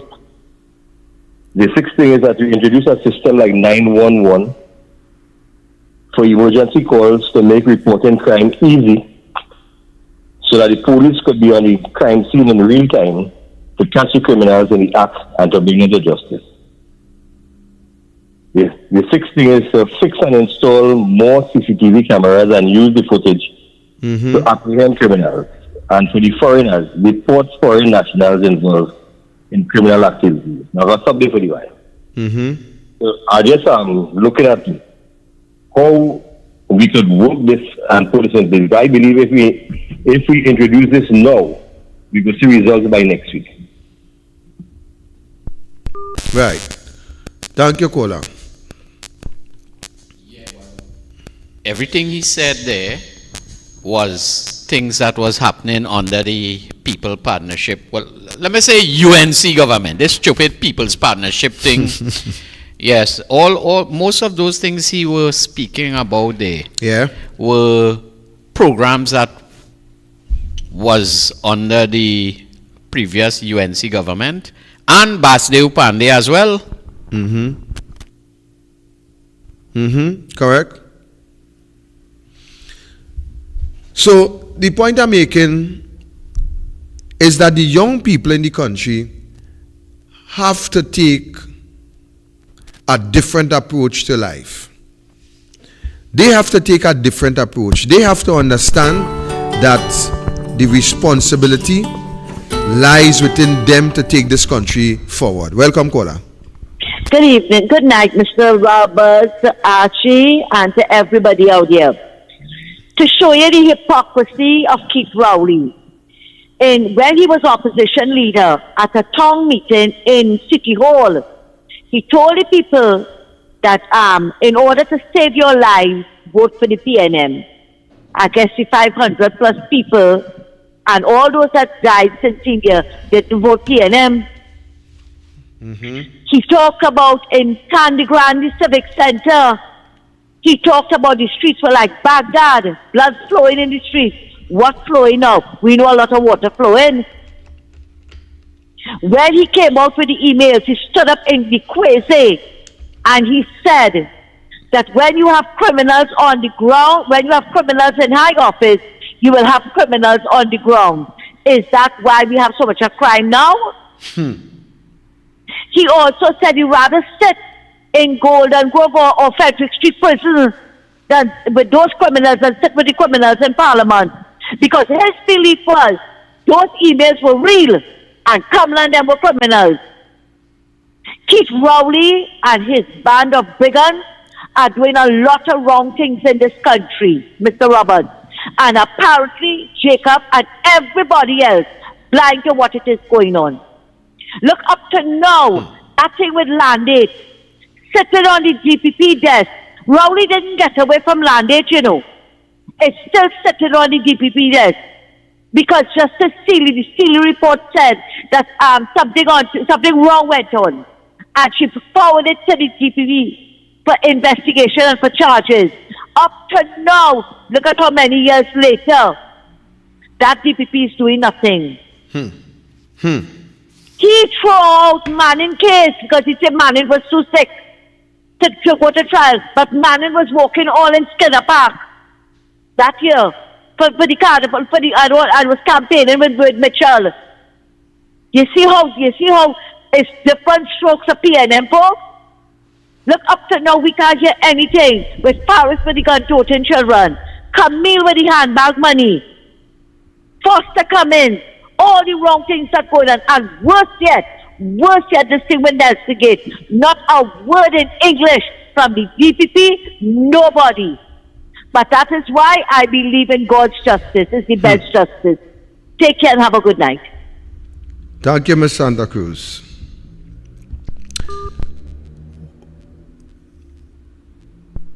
The young people in this country must realize and recognize that going forward in this Trinidad and Tobago, they have to become active. How are you going to do that?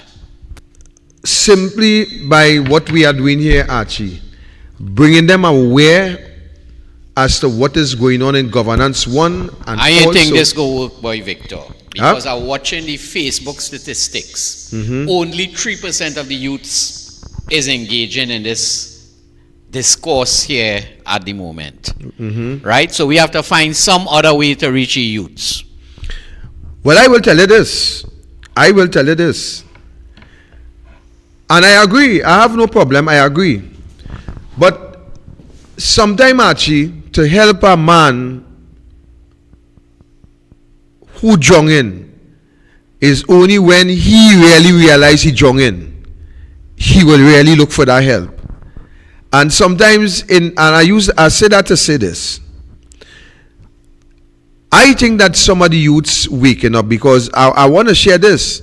There was some protest action in Palo Seco, and I am telling you, the people who conducted that protest action was the youths. They are the ones who come out and say, look, we had enough of what is happening. And I think that that's a very, very, very, very good start. When the youths could start to stand up and speak out against what is happening. And as I said before, I will say it again. While I may not agree with all the activities that took place, I do and will support protests anytime, every time, all the time. I made that quite clear. So I think the message is going out, because even the people, some people who calling me Archie, like for instance, down in the Labre constituency, I actually get a lot of calls from the youths. A matter of fact, today a youth called me and said, Mr. Roberts, I see one of your program, boy, and you know what you say, you really talk the truth, boy. I never think about it. So I think the message will go, and the more we create hardship on them, the message will go. The message have to go, because we have to utilize. We cannot get the mainstream media, Archie, to send the message outside. We cannot get that. They will not do that. They will send a news outside in the interest of their finance, because the media is just another financial institution, you know. They're looking for the piece of the pie, just as the financiers of the PNM. So they will never publish the truth. You will get half truth and no truth. That is what you will get from the mainstream media. Because I'll tell you this. I remember at one occasion, the media came to cover a story in Palo Seco. And you know what I was told? I was told, if you want the story to go, you have to take off the UNC mask. And I think I tell you that already. If you don't take off the UNC mask, they won't publish the story.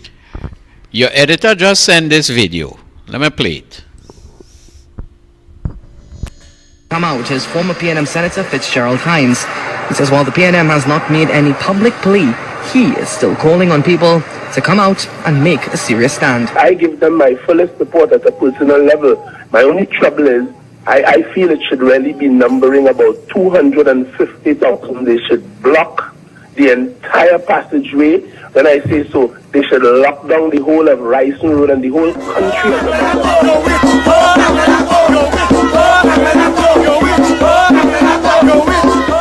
Archie, start over that video for me. What Hines was saying, they block the road, he said.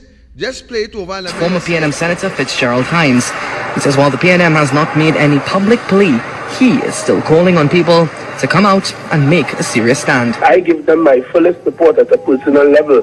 My only trouble is, I feel it should really be numbering about 250,000. They should block the entire passageway. When I say so, they should lock down the whole of Ryson Road and the whole country.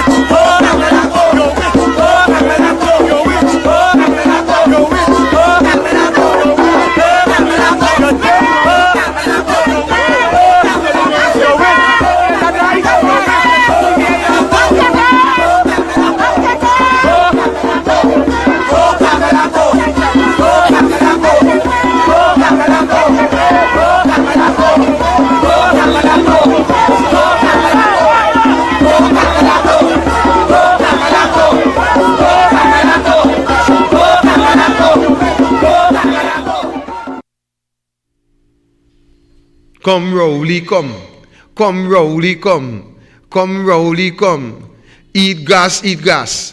Eat gas, eat gas. Yes. Yes, man. Yes. Yes. Yes. That was your minister, Sleepy DDD, 3D man. Yeah. Calling on 250,000 people to block the road. Block Ryson Road. Lock down the Yes. whole place. And when some little scrawny people walking with little placard, you're pelting them, tear gassing them, tear gassing, locking people up, pelting them down, little old lady, grabbing them, big heavily armed policeman, pelting them in bus, locking them up.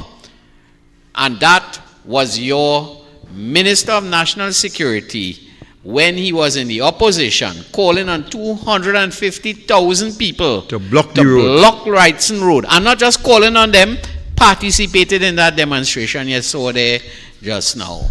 So tonight, I am doing just as the minister, the 3D man. I am calling on 280,000 people to block every road. When and where? Every road. That is what I calling for.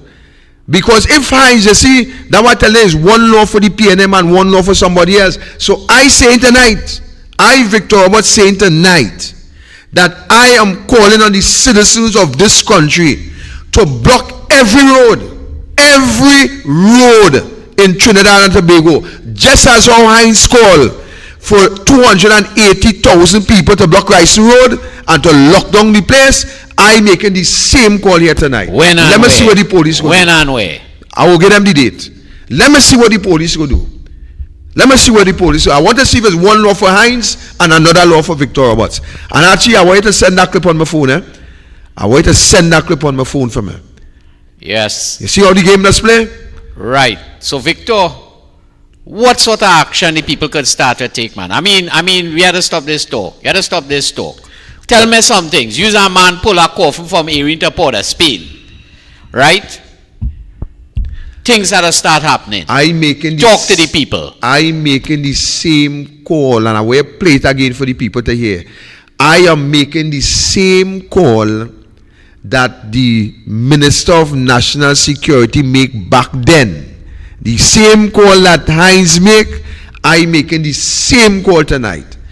I am calling just as Hines for 280,000, same figure, to block the road. Same call he make, I making the call. Block the road.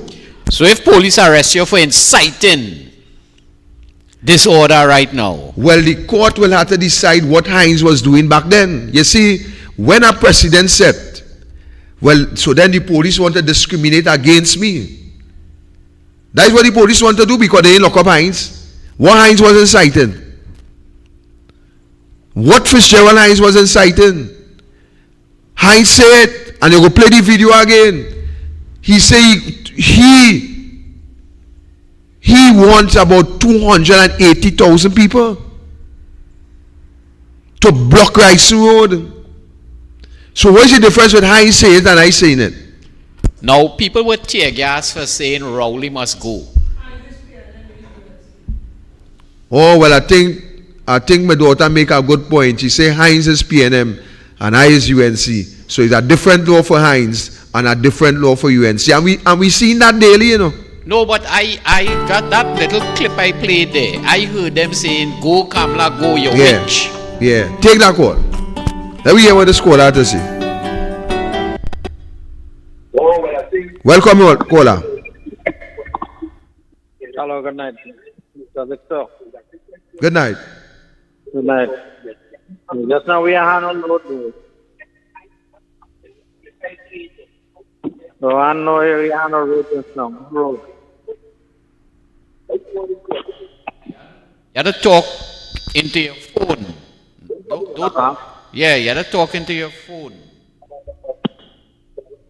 Yeah, the road in rough critical condition. Just now we are. You have to turn down your volume on your TV too. I hear in your TV. Oh. Yeah, all right. Yes, Mr. Victor. Caller you breaking up. Caller breaking up there. We had to close that call because what the people have to do is to turn on the TV and then speak into the phone. Right? You see somebody like Miss Santa Cruz who is very experienced in this thing. Yeah. We hear her very clear. That's because she turns down her TV and then speak into the phone. But I wanted to play what Heinz say again for the people to hear. I wanted to play what Heinz say again for the people to hear. So when that was happening, them was the terrorists. Still calling on people to come out and make a serious stand. I give them my fullest support at a personal level. My only trouble is, I feel it should really be numbering about 250,000. They should block the entire passageway. When I say so, they should lock down the whole of Ryson Road and the whole country.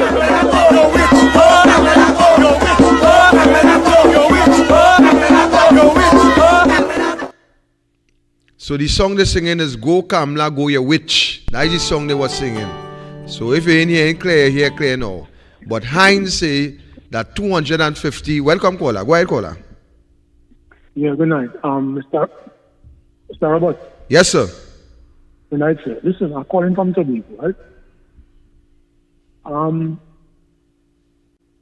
Permit me just to articulate a point. Now, the current administration in Tobago would have been trying their very best to try to develop the island, right? To develop the road infrastructure in Scarborough.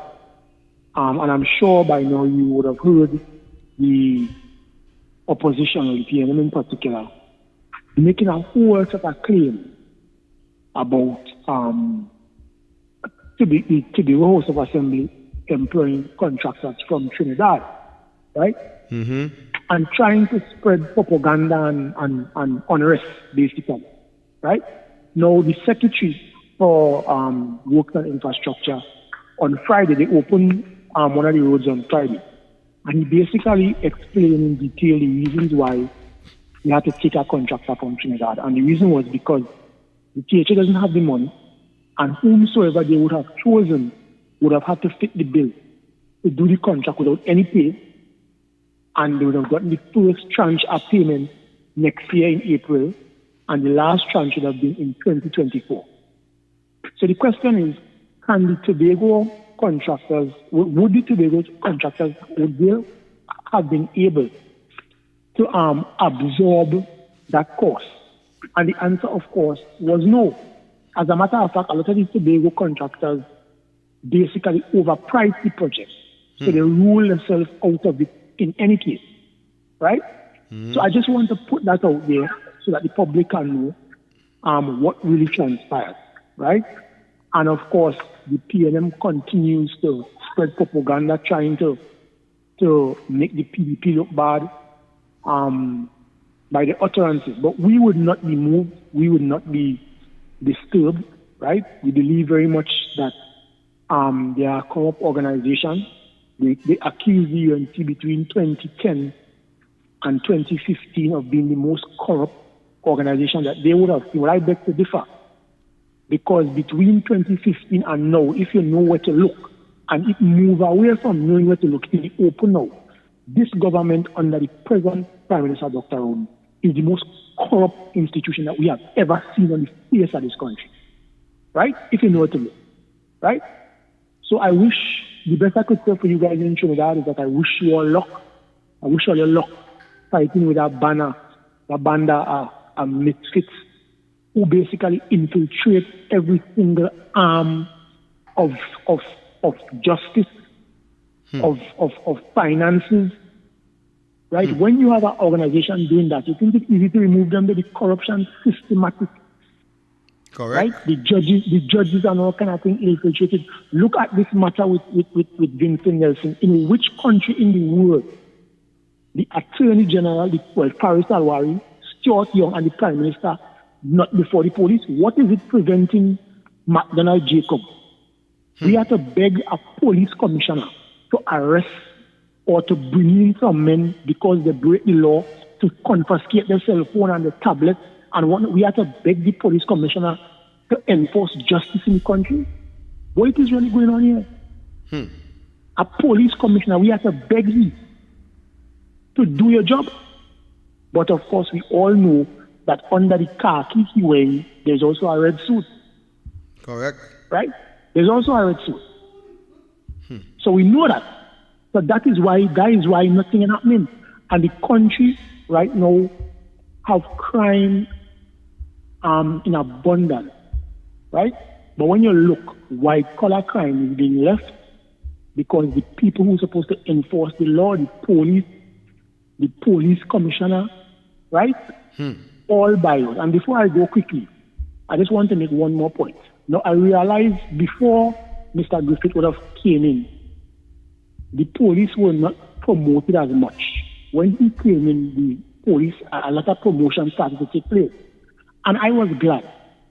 But I find of late, there are a lot of promotions taking place.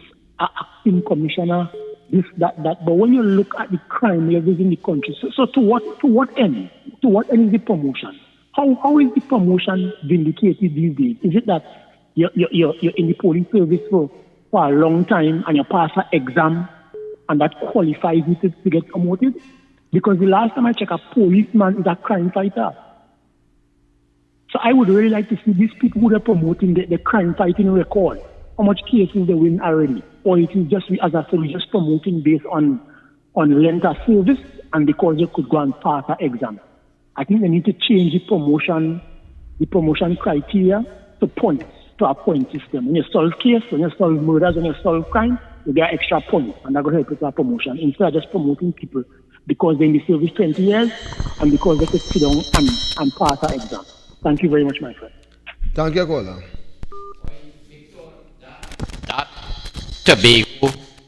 That Tobago caller there just now touch on so much points there. That man like he almost do a whole Douglas politics show there in that one little call. Yeah.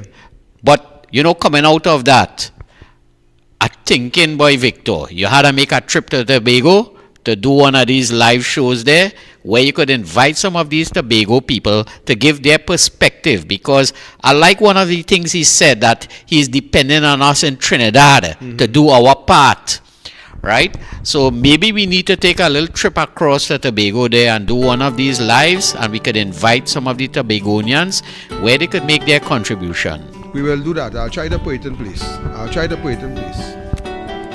You have a call? Well, welcome, caller. Victor Robert. That song like Brian Big.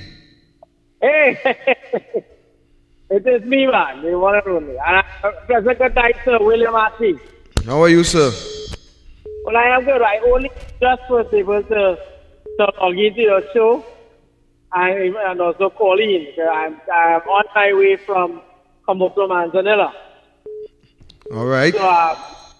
So to be honest, I am not sure what is the gist of your show. But I was wondering if you would crave my indulgence, as you are quite aware that we still have this burning matter where we had a sitting Attorney General who was clearly in breach of the Constitution. I don't know if I can still speak on that.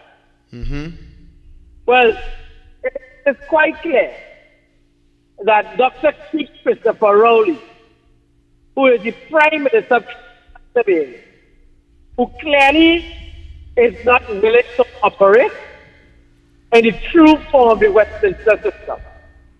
That you have a gentleman who is in your cabinet who was a then Attorney General, was clearly in breach of the law by drafting, being fully part of this indemnity agreement. First of all, I don't know what is the indemnity agreement because in law that does not exist. And for criminal matters, under the Constitution of Trinidad and Tobago, the remit of that falls under the Director of Public Prosecution, not that of the Attorney General. The Attorney General is a politician. He has no power there. And I am calling again for those legal advice that AG got, the then AG, to be made public. Because I'm hearing about this sub-judice rule. Please, Mr. Amo, with all due respect, sir, I cannot believe a man at the rank of senior counsel would speak such utter rubbish. Because you cannot come on this station that public monies had to be spent, because I seriously doubt that those legal luminaries who are senior counsels did that pro bono. And the only way that is spent is to taxpayers' money. So, the money that was spent to Douglas Mendez and to Gilbert Peterson must be made for public. Because that is of the public interest. This is an issue that is of the highest scandal ever. And I'm saying again, that if these two senior counsels, who are kept very silent, we have the head of the Criminal Bar Association, who is Israel Khan, has come out and all and say they must clear their name.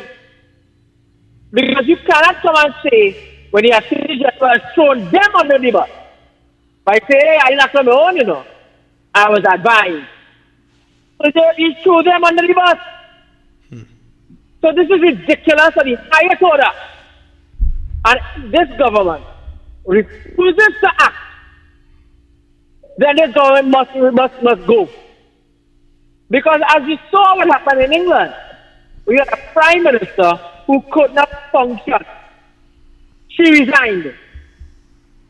And I'm saying, Dr. Keith Christopher Rowley, the fact that you have found a man, not once, not twice, has now 3 times embarrassed your government, and you don't want to remove him, then Dr. Keith Christopher Rowley, you are not fit to be a Prime Minister, and you must resign your position and call a general election. The nation, Trinidad and Tobago, you all had this man, you elected him, and he swore to uphold the Constitution, and he has been breached. Not the first time by this sitting government. I'm sorry that I have taken up your show, but this has to be considered to be spoken about. Because as well, I saw where your Commissioner of Police said that the majority of crime is murders is committed by assault rifles. Well, wow. Who didn't know that? Like he just woke up from some slumber he was in. I mean, Mr. Jacob, do us a favor. Do this nation a favor. Just pack up and go to them. Brian, and you as an attorney? I have no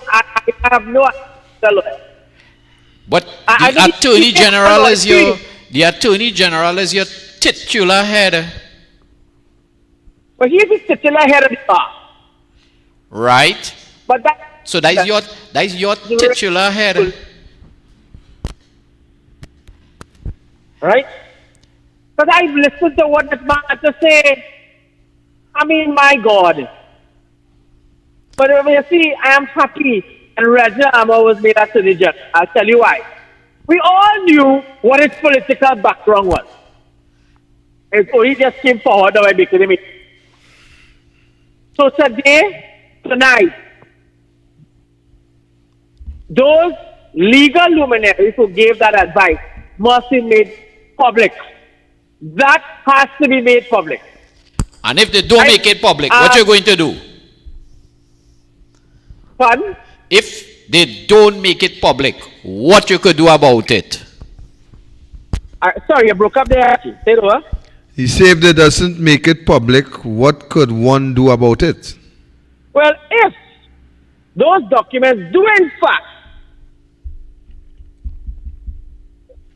exist, what I can say that I saw that there's something called the Freedom of Information Act.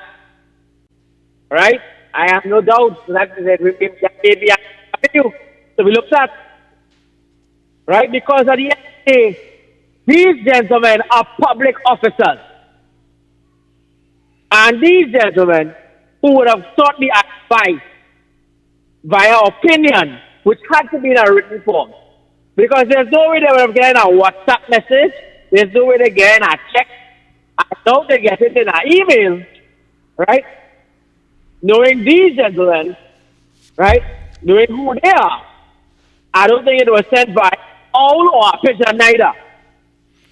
All right, Brian, we have a minute to wrap up. Oh, well, what I will say again, and I want to say, I saw in the Southland that people were speaking out. I want to tell the nation, not only must the Southland speak out, Trinidad and Tobago must speak out.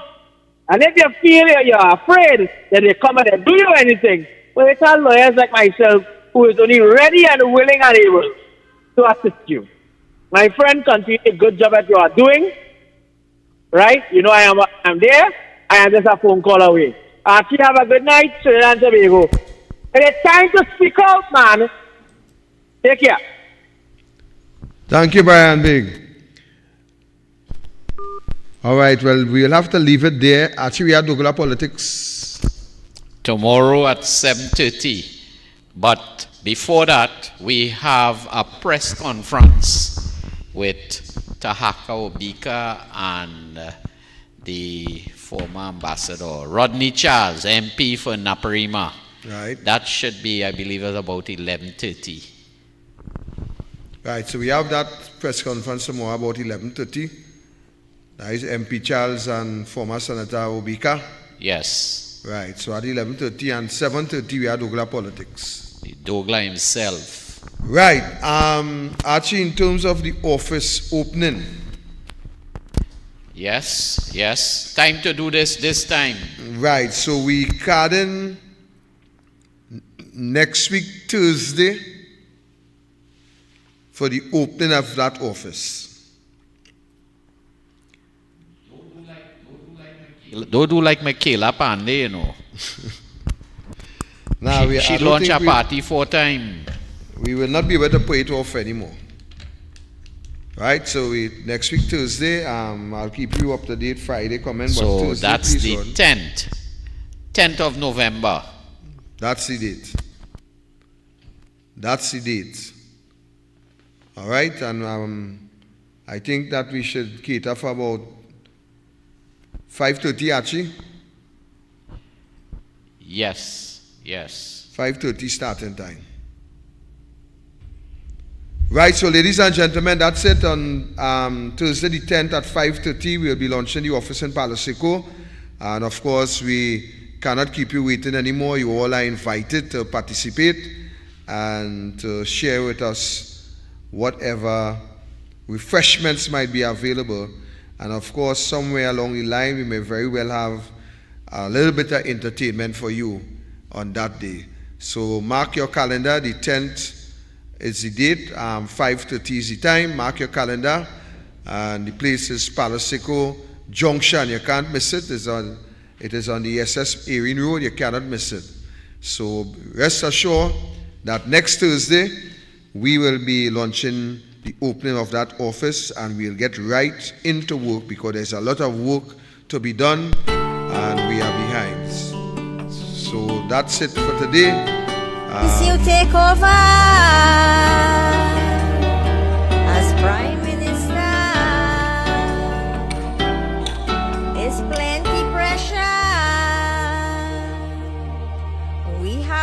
suffer, you will do nothing better. Rowley really have to go. Oh, Rowley really have to go. Oh, Rowley really have to go.